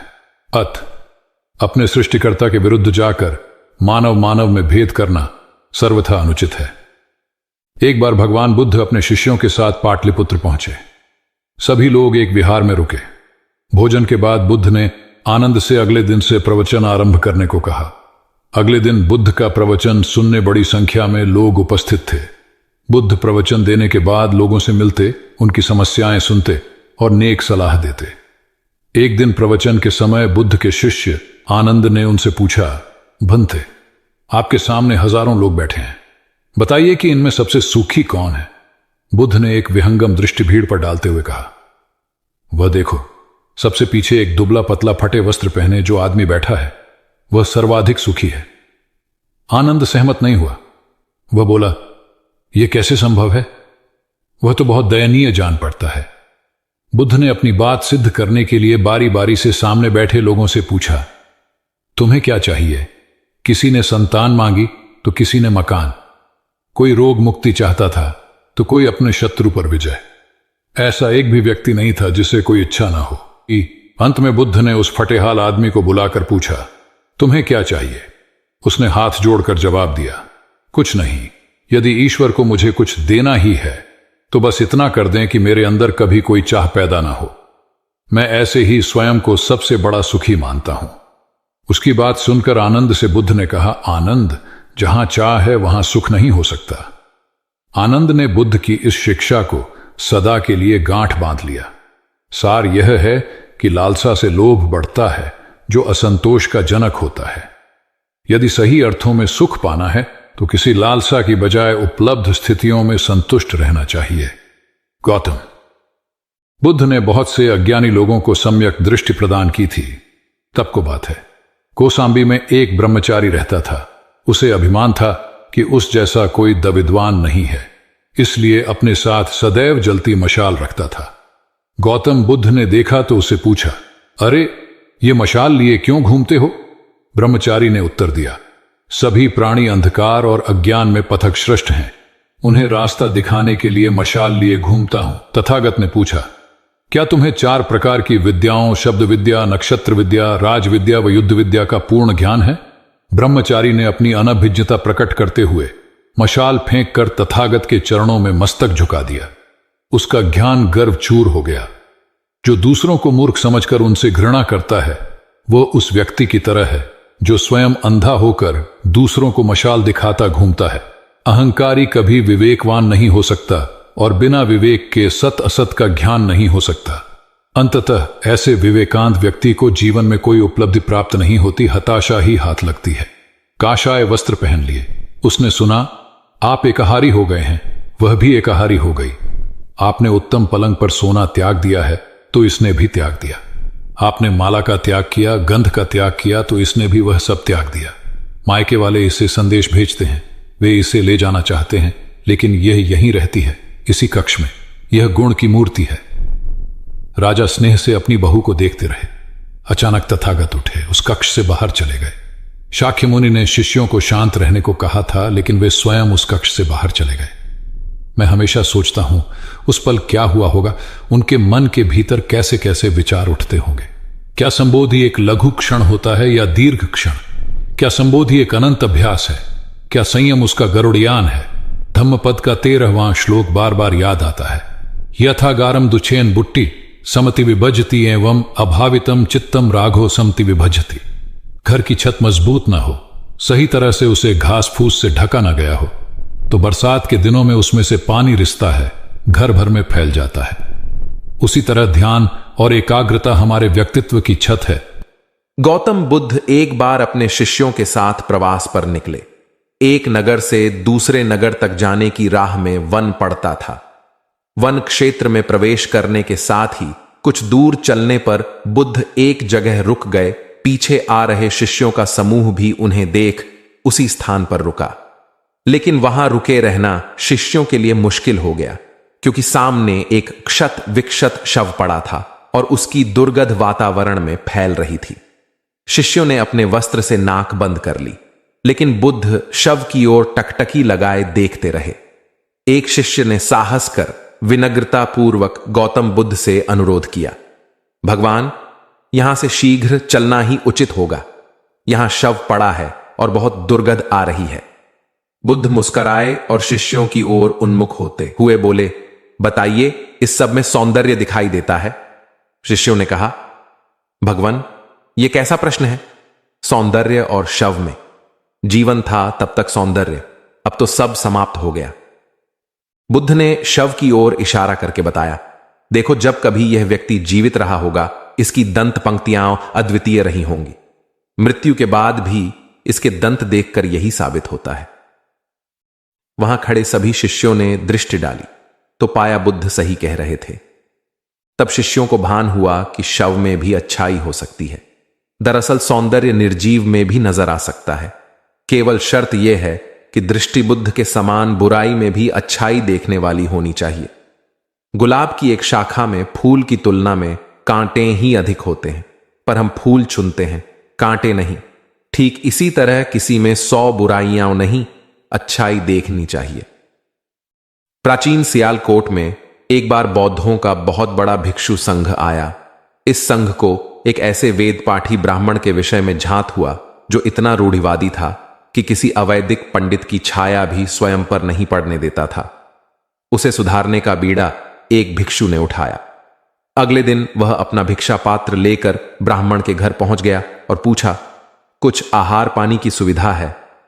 उसकी बात सुनकर घर के सभी लोग मौन रहे और उसकी ओर घृणा की दृष्टि से देखा। भिक्षु लौट आया। दूसरे दिन फिर गया और वही प्रश्न दोहराया। इस बार भी उसे चुप्पी और तिरस्कार का सामना करना पड़ा। वह पुनः लौट गया। एक दिन जब वह ब्राह्मण के घर पहुंचा तो ब्राह्मण वहां नहीं था। नित्य आने जाने से ब्राह्मणी का मन पसीज गया। वह बोली, मैं तो तुम्हें आहार पानी दे दूं, किंतु पंडित जी की नाराजगी के कारण विवश हूं। भिक्षु ने कहा, कोई बात नहीं बहन, मैं अपना काम करता हूं, तुम अपना काम करो। वापस लौटते हुए भिक्षु को ब्राह्मण मिल गया। उसने भिक्षु को खूब खरी खोटी सुनाई। तब भिक्षु ने कहा, इतने दिनों तक आपके घर से कुछ नहीं मिला, किंतु आज आपकी पत्नी ने नहीं दी है। अब किसी दिन हां भी मिल जाएगा। ब्राह्मण थोड़ा शांत हुआ और बोला, यह क्रम कब तक जारी रखोगे? भिक्षु ने उत्तर दिया, जब तक जीवित हूं। उसका धैर्य देख ब्राह्मण का अहंकार पिघल गया और उसने भिक्षु से क्षमा मांगी। वस्तुतः धैर्य व सहिष्णुता के बल पर बड़ी से बड़ी प्रतिकूलता को अनुकूलता में बदला जा सकता है। भगवान बुद्ध के प्रवचन सुनने के लिए एक व्यक्ति नियमित रूप से आता था। इस प्रकार उसे 1 माह हो चुका था, किंतु उसके जीवन पर कोई प्रभाव नहीं पड़ा। भगवान बुद्ध उपदेश में कहते थे कि धर्म पर चलो, अपने जीवन से राग द्वेष को दूर करो, काम क्रोध लोभ मोह और अहंकार से सदा दूर रहो। बुद्ध के उपदेशों से लोगों को बहुत शांति मिलती थी, किंतु उस व्यक्ति का मन अशांत रहता था। एक दिन उसने बुद्ध से जाकर कहा, हे प्रभु, मैं 1 माह से आपका उपदेश सुन रहा हूं, किंतु उसका तनिक भी असर मेरे आचरण पर नहीं पड़ा। मैं बहुत परेशान हूं, मुझे क्या करना चाहिए? बुद्ध उनकी बात सुनकर बोले, तुम कहां के रहने वाले हो? उसने कहा, श्रावस्ती का। बुद्ध ने अगला प्रश्न किया, वह यहां से कितनी दूर है? उसने अनुमान से बता दिया। बुद्ध ने पुनः जिज्ञासा प्रकट की, कितना समय लगता है? उस व्यक्ति ने हिसाब लगाकर बता दिया। बुद्ध ने कहा, अब बताओ कि क्या तुम यहां पर बैठे बैठे ही अपने घर पहुंच सकते हो? उसने कहा, यह कैसे हो सकता है? वहां पहुंचने के लिए तो चलना होगा। तब बुद्ध ने बड़े प्रेम से उसे समझाया, जैसे चलने पर ही पहुंचा जा सकता है, वैसे ही अच्छी बातों पर अमल करने से ही लाभ होता है। हे प्यारे, तुम मेरे ज्ञान के साथ अपने कर्म को जोड़ दो, तब तुमको उत्तम फल मिलेगा। उस व्यक्ति को अपनी गलती समझ में आ गई। उसने अपने जीवन में सुधार कर लिया, जिससे उसका जीवन सदाचारी बन गया। एक छोटी सी नदी थी, उसके दोनों किनारों पर लोग रहते थे। नदी के पानी से दोनों ओर के लोग अपना अपना काम चलाते थे और सुखमय जीवन बिताते थे। एक बार संयोग से पानी को लेकर दोनों पक्षों में तनातनी हो गई। वे एक दूसरे पर आरोप लगा रहे थे कि तुम ज्यादा पानी ले रहे हो। जब आपसी बातचीत में मामला नहीं निपटा तो वे मरने मारने पर उतारू हो गए। उनके पास जो भी हथियार थे उन्हें तत्काल निकाल लाए और एक दूसरे पर टूट पड़ने को आमादा हो गए। तभी किसी ने जाकर भगवान बुद्ध को सूचना दी। उन्होंने दोनों पक्षों के प्रतिनिधियों को बुलाया और तकरार का कारण पूछा। दोनों प्रतिनिधियों ने अपना अपना पक्ष रखा। बुद्ध ने दोनों की बातें सुनी और मुस्कुराकर कहा, तो तुम लोग क्या करोगे? दोनों प्रतिनिधियों ने आवेश में आकर कहा, हम खून की नदियां बहा देंगे। भगवान बुद्ध ने कहा, तो तुम्हें खून चाहिए? उन लोगों ने हतप्रभ होकर बुद्ध की ओर देखा, फिर बोले, नहीं, हमें पानी चाहिए। भगवान बुद्ध ने कहा, तो तुम्हें खून चाहिए। उन लोगों ने हतप्रभ होकर बुद्ध की ओर देखा, फिर बोले, नहीं, हमें पानी चाहिए। तब सहज भाव से बुद्ध ने कहा, खून बहाकर खून मिलेगा, पानी कैसे पाओगे? कुछ ठहर कर आगे बुद्ध बोले, याद रखो, हिंसा हिंसा को बढ़ाती है, बैर बैर को बढ़ाता है। नदी से ही सीख लो कि वह किसी से लड़ती नहीं, वह निश्चल भाव से अपने जल का सभी के लिए दान करती है। बुद्ध के शब्दों ने जादू जैसा काम किया और दोनों पक्षों की समस्या का सहज रूप से समाधान हो गया। दोनों पक्ष मिल बांटकर पानी का उपयोग करने लगे।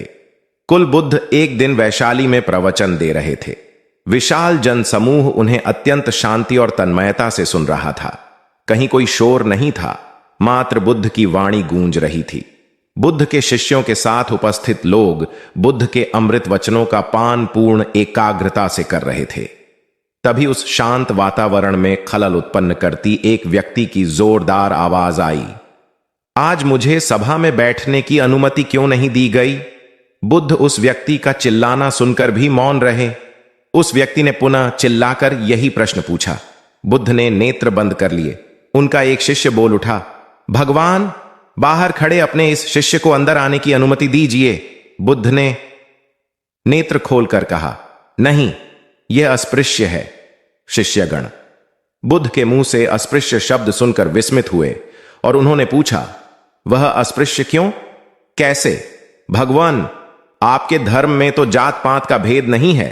बुद्ध बोले, आज यह क्रोध में आया है। क्रोध से जीवन की एकता भंग होती है। क्रोध ही मानसिक हिंसा करता है। किसी भी कारण से क्रोध करने वाला अस्पृश्य है। उसे कुछ देर तक स्मरण कर लेना चाहिए कि अहिंसा परम धर्म है। कथा का उपदेश यह है कि क्रोध एक असात्विक भाव है जो कर्ता और भोक्ता दोनों के लिए हानिकारक होता है। इससे बचते हुए शांति से विचारने व कार्य करने की प्रवृत्ति अपनानी चाहिए। शांत मन और मस्तिष्क ही विवेकपूर्ण निर्णय लेने में सक्षम होते हैं। बौद्ध संघ के एक भिक्षु को कोई गंभीर रोग हो गया। उसकी हालत इतनी खराब हो गई कि वह चल फिर भी नहीं सकता था और मलमूत्र में लिपटा पड़ा रहता था। उसकी यह हालत देख उसके साथी भिक्षु भी उसके पास नहीं आते और घृणा से मुंह फेरकर आसपास से निकल जाते थे। कुछ दिनों बाद बुद्ध को यह बात पता चली तो वे तत्काल अपने प्रिय शिष्य आनंद के साथ उस भिक्षु के पास पहुंचे। उसकी दयनीय दशा से उन्हें घोर कष्ट हुआ। उन्होंने भिक्षु से पूछा, तुम्हें कौन सा रोग हुआ है? भिक्षु बोला, भगवान, मुझे पेट की बीमारी है। बुद्ध ने स्नेह से उसके सिर पर हाथ फेरते हुए प्रश्न किया, क्या तुम्हारी परिचर्या करने वाला कोई नहीं है? भिक्षु की ना सुनते ही बुद्ध ने आनंद से कहा, पानी लेकर आओ, हम लोग पहले इसका शरीर स्वच्छ करेंगे। आनंद पानी लेकर आए। फिर बुद्ध ने भिक्षु के शरीर पर पानी डाला और आनंद ने उसके मल मूत्र को साफ किया। अच्छी तरह धो पोंछ कर बुद्ध ने भिक्षु के सिर को पकड़ा और आनंद ने पैरों को। इस प्रकार उसे उठाकर चारपाई पर लिटा दिया। फिर बुद्ध ने सारे भिक्षुओं को एकत्रित कर उन्हें समझाया, भिक्षुओं, तुम्हारे माता नहीं, पिता नहीं, भाई नहीं, बहन नहीं जो तुम्हारी सेवा करेंगे। यदि तुम परस्पर एक दूसरे की सेवा और देखभाल नहीं करोगे तो फिर कौन करेगा? याद रखो, जो रोगी की सेवा करता है वह ईश्वर की सेवा करता है। दीनहीन के प्रति करुणा व सेवा का भाव इस जगत को बुद्ध का सबसे बड़ा संदेश है जो प्रत्येक देश, काल, परिस्थिति में प्रासंगिक है। गौतम सिद्धार्थ बुद्धत्व प्राप्त करके महात्मा बुद्ध बन गए। सत्य, अहिंसा और दया की मूर्ति बुद्ध अपने शिष्यों के साथ एक गांव में पहुंचे।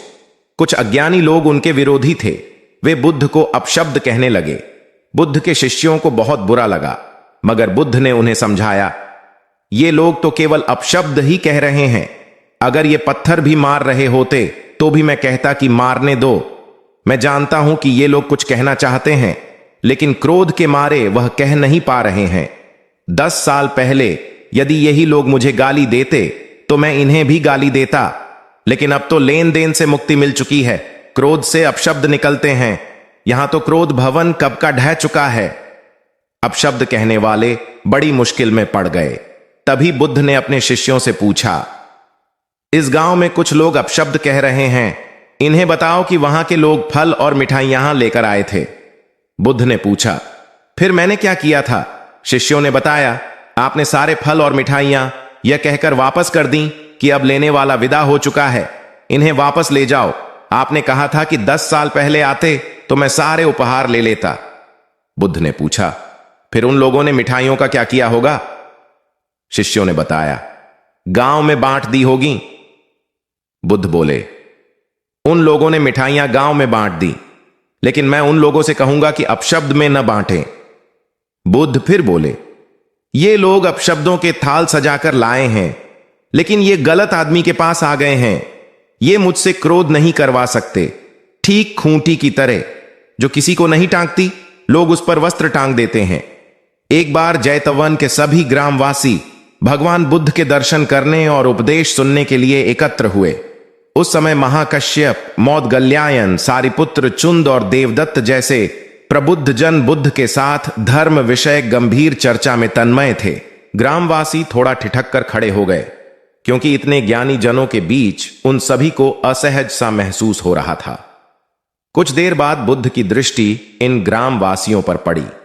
उन्होंने तुरंत धर्म चर्चा रोक दी। प्रबुद्ध जन बुद्ध के इस व्यवहार पर चकित हो उठे और प्रश्नात्मक दृष्टि से उनको ओर देखा। बुद्ध अनाथ पिंडक नामक जिज्ञासु से बोले, भद्र, उठो, सामने ब्राह्मण मंडली खड़ी है, उन्हें आसन दो और आतिथ्य की सामग्री ले आओ। अनाथ पिंडक ने पीछे मुड़कर देखा तो उसे ब्राह्मण मंडली तो कहीं नहीं दिखी। मैले कुचैले या फटे वस्त्रों में खड़े ग्रामवासियों का झुंड दिखाई दिया। पिंडक ने शक्ति स्वर में कहा, देव, उन लोगों में एक भी ब्राह्मण नहीं है। ये सभी तो निम्न जाति के हैं, कई तो इनमें शूद्र हैं।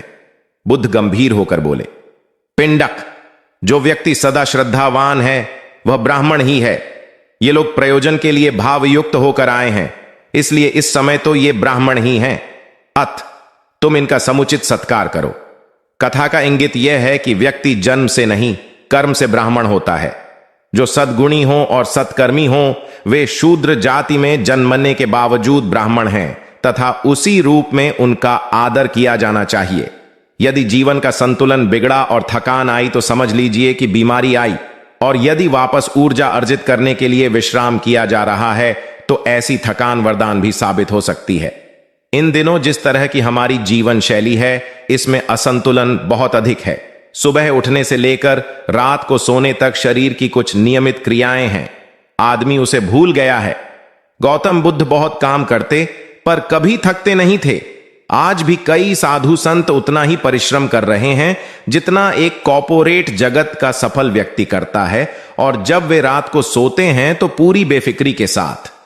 बुद्ध से उनके शिष्यों ने एक बार पूछा था, आप थकते नहीं? बुद्ध का उत्तर था, जब मैं कुछ करता ही नहीं तो थकूंगा कैसे? बात सुनने में अजीब लगती है, लेकिन है बड़ी गहरी। अध्यात्म ने इसे साक्षी भाव कहा है।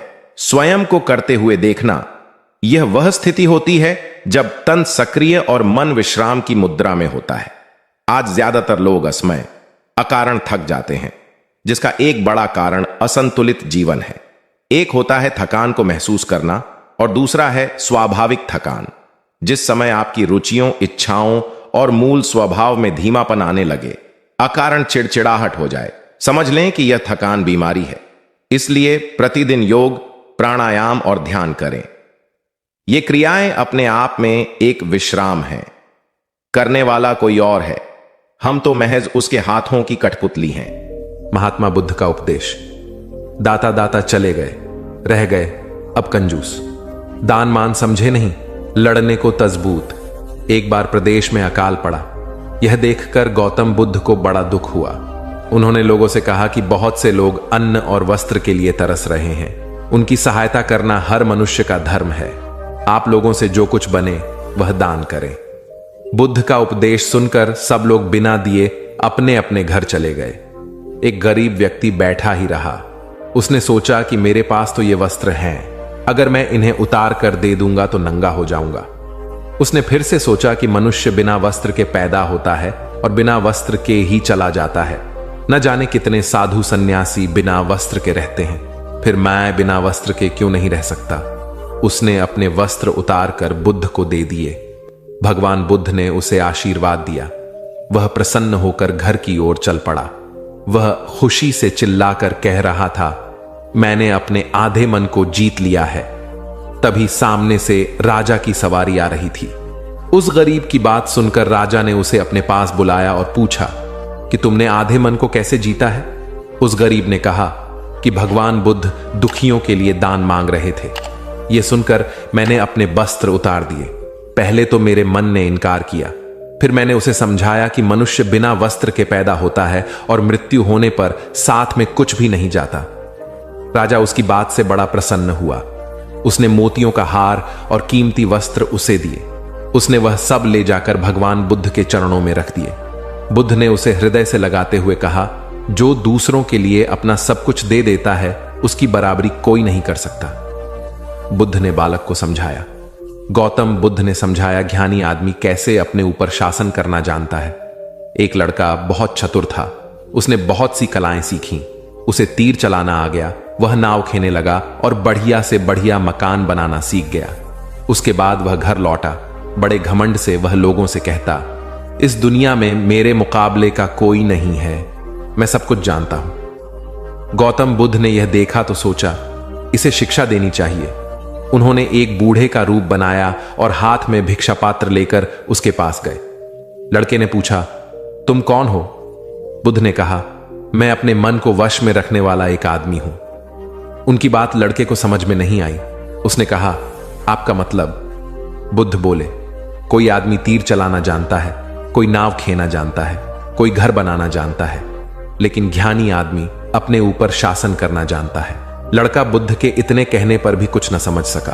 उनसे फिर पूछा, अपने ऊपर शासन करना क्या होता है? बुद्ध ने कहा, अगर कोई उसकी प्रशंसा करे तो वह खुशी से नहीं फूलता, निंदा करे तो दुखी नहीं होता। इस तरह उसका मन उसके वश में रहता है। ऐसा आदमी किसी चीज या हुनर का अभिमान नहीं करता।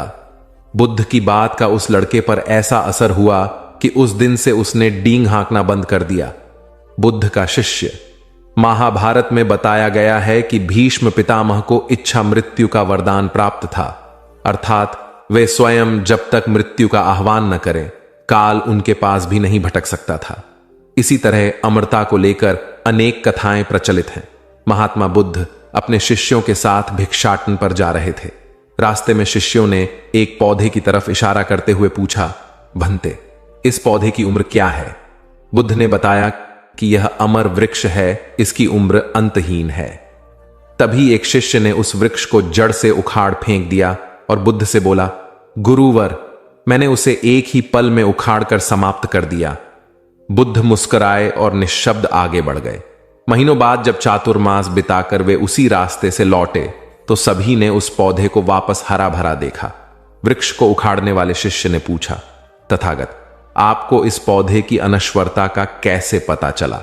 बुद्ध ने उत्तर दिया, मैं इस नन्हे से पौधे की अनंत जिजीविषा को जानता था। यह जीवन और अमरता की पहली शर्त है। जिसमें यह भावना है वही जीवन को दीर्घ बना सकता है। बुद्ध की सहनशीलता। गौतम बुद्ध सत्य, अहिंसा और सहिष्णुता की प्रतिमूर्ति थे। इन्हीं सद्गुणों का उपदेश वे घूम घूम कर देते और लोगों से इन्हें अपनाने का आग्रह करते। एक दिन वे किसी गांव में पहुंचे। वहां कुछ ऐसे अज्ञानी लोग थे जो बुद्ध के विरोधी थे। वे बुद्ध को अपशब्द कहने लगे। ये देखकर बुद्ध के शिष्यों को बहुत बुरा लगा। उन्होंने बुद्ध से इसका विरोध करने का आग्रह किया तो बुद्ध ने उन्हें समझाया कि ये लोग तो अपशब्द ही कह रहे हैं।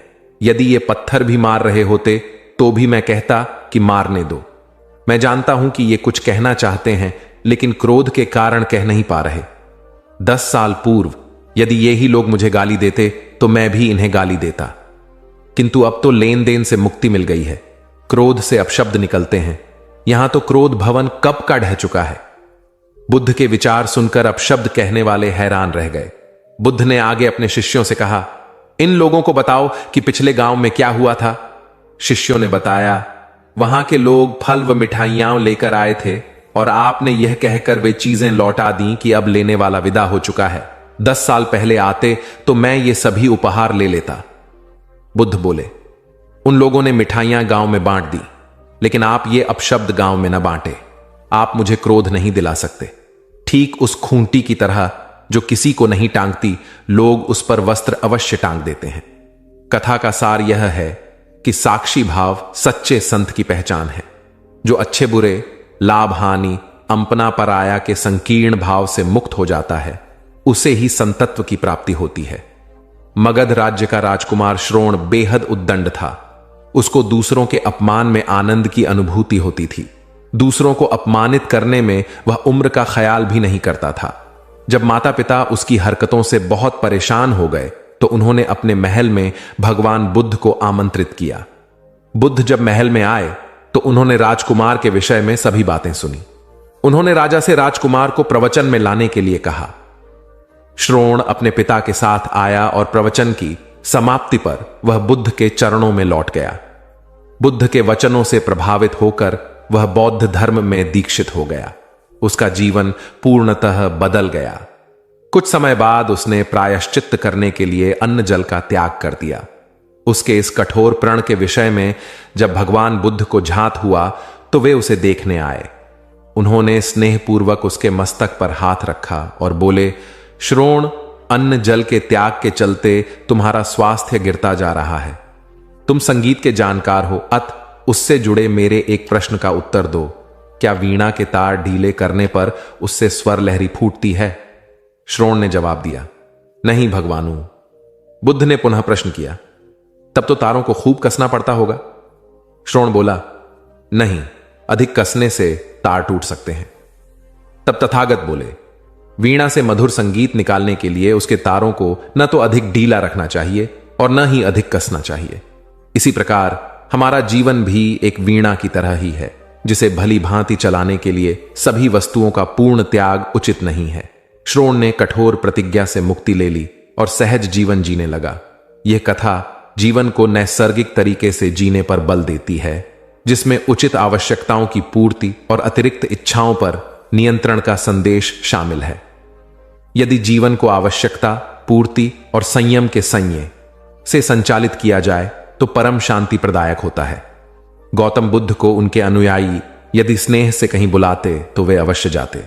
फिर जब बुद्ध पहुंचते तो श्रोताओं की भारी भीड़ उमड़ पड़ती। बुद्ध के वचनों में जो अमृतत्व होता था उसका पान करना सभी को प्रीतिकर लगता था। उनके उपदेशों में ऐसा कुछ अवश्य होता था जिससे गंभीर समस्याएं सुलझ जाती और कुछ न कुछ सार्थक भी प्राप्त होता। एक गरीब किसान गौतम बुद्ध का बहुत बड़ा भक्त था। एक दिन वह बुद्ध के पास आया और अपने गांव आने का आग्रह किया। बुद्ध उसके गांव पहुंचे तो सारा गांव उन्हें देखने व सुनने के लिए उमड़ पड़ा, किंतु वह किसान नहीं आया। हुआ यह कि उसी दिन किसान के बैलों की जोड़ी कहीं खो गई। किसान इस दुविधा में रहा कि बुद्ध का प्रवचन सुने या अपने बैलों को खोजे। काफी सोचने के बाद उसने अपने बैलों को खोजने का निर्णय किया। घंटों भटकने के बाद बैल मिले। थका हारा किसान घर आया और भोजन कर सो गया। अगले दिन वह अति संकोच से क्षमा प्रार्थी बन बुद्ध के पास पहुंचा तो वे बड़े स्नेह से बोले, मेरी दृष्टि में यह किसान मेरा सच्चा अनुयायी है। इसने उपदेश से अधिक महत्व कर्म को दिया। यदि यह कल बैलों को न ढूंढते हुए उपदेश सुनता तो मेरी बातें इसकी समझ में नहीं आती, क्योंकि मन बैलों में अटका रहता। इसने कर्म को महत्व देकर प्रशंसनीय काम किया। सार यह है कि हम जहां जिस भूमिका में हों उसका ईमानदारी से निर्वाह करें। यही सच्ची आध्यात्मिकता है, क्योंकि प्रत्येक धर्म कर्म को ही सर्वोपरि महत्व देता है। गौतम बुद्ध को उनके अनुयायी यदि स्नेह से कहीं बुलाते तो वे अवश्य जाते। फिर जब बुद्ध पहुंचते तो श्रोताओं की भारी भीड़ उमड़ पड़ती। बुद्ध के वचनों में जो अमृतत्व होता था उसका पान करना सभी को प्रीतिकर लगता था।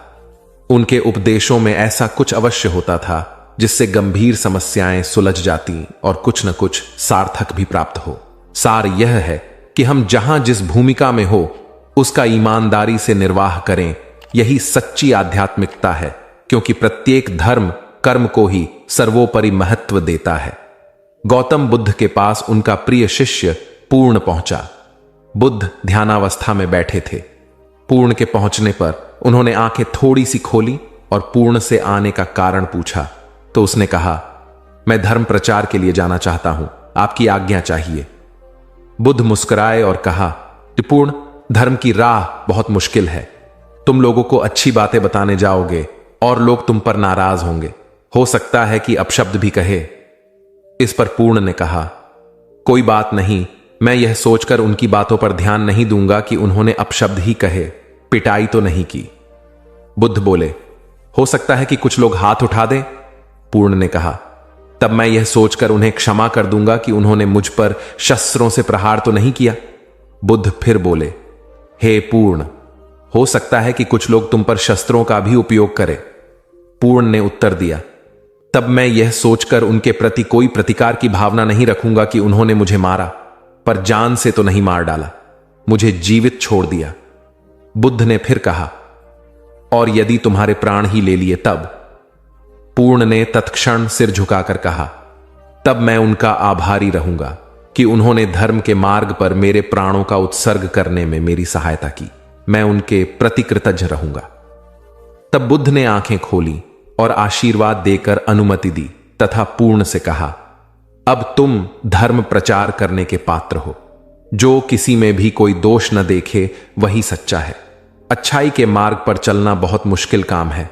जो इस राह पर चलता है उसके मार्ग में अनेक बाधाएं आती हैं, लेकिन जो व्यक्ति किसी में भी दोष न देखे वही बाधाओं को सहजता से पार कर अपने लक्ष्य को पूरा कर पाता है।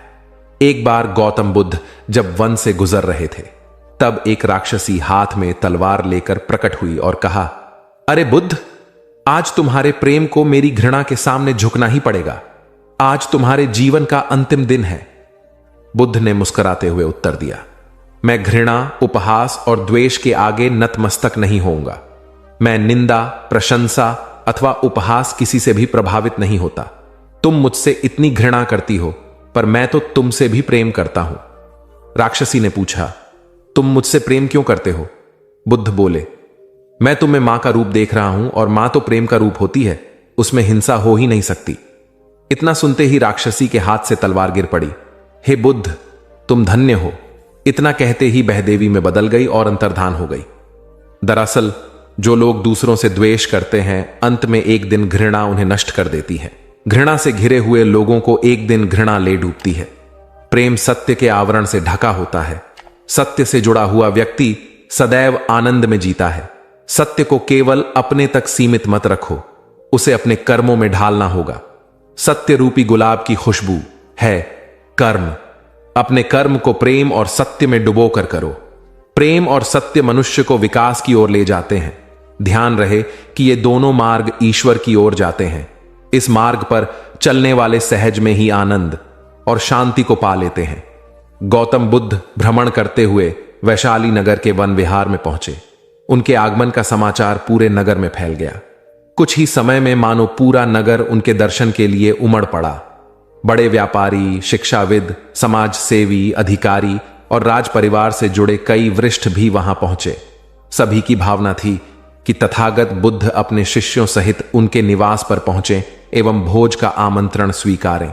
बुद्ध सभी के निवेदन को सुन रहे थे और स्वभावगत मुस्कान के साथ आमंत्रण का आभार व्यक्त कर रहे थे। तभी वैशाली की यात गणिका आम्रपाली भी वहां पहुंची। वह बुद्ध की शिक्षा से प्रेरित होकर बहुत पहले ही अपनी गणिका वृत्ति त्याग चुकी थी।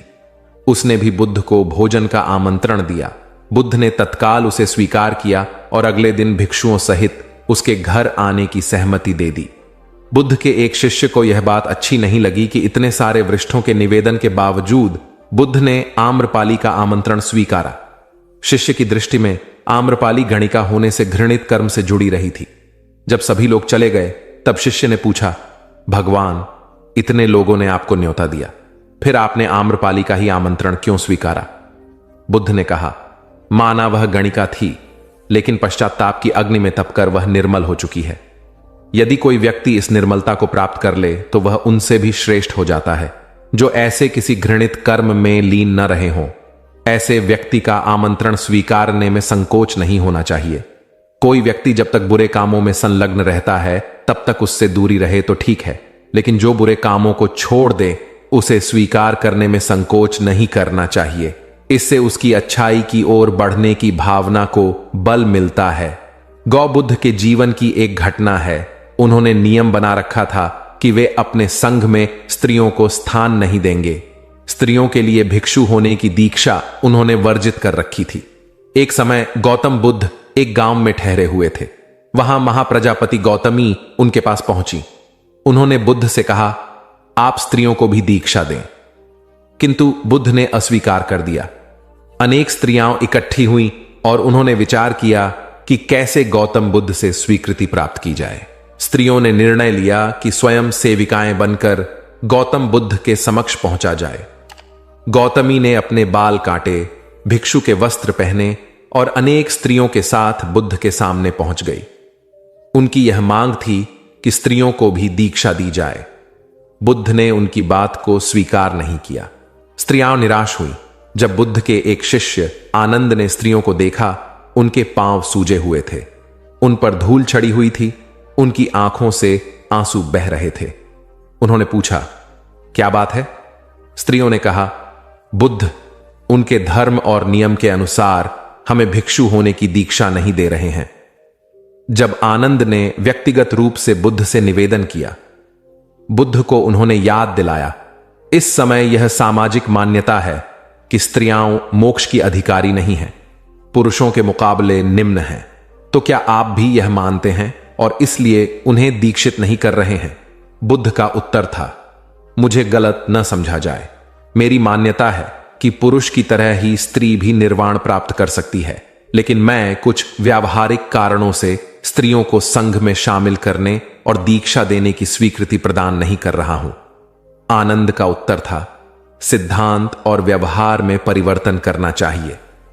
बुद्ध को बात जच गई और उन्होंने यह घोषणा की, जो स्त्रियां भिक्षु होना चाहेंगी उन्हें कुछ नियमों का पालन करना होगा। स्त्रियों ने स्वीकार किया और तब से स्त्रियां भी बौद्ध बनने लगीं।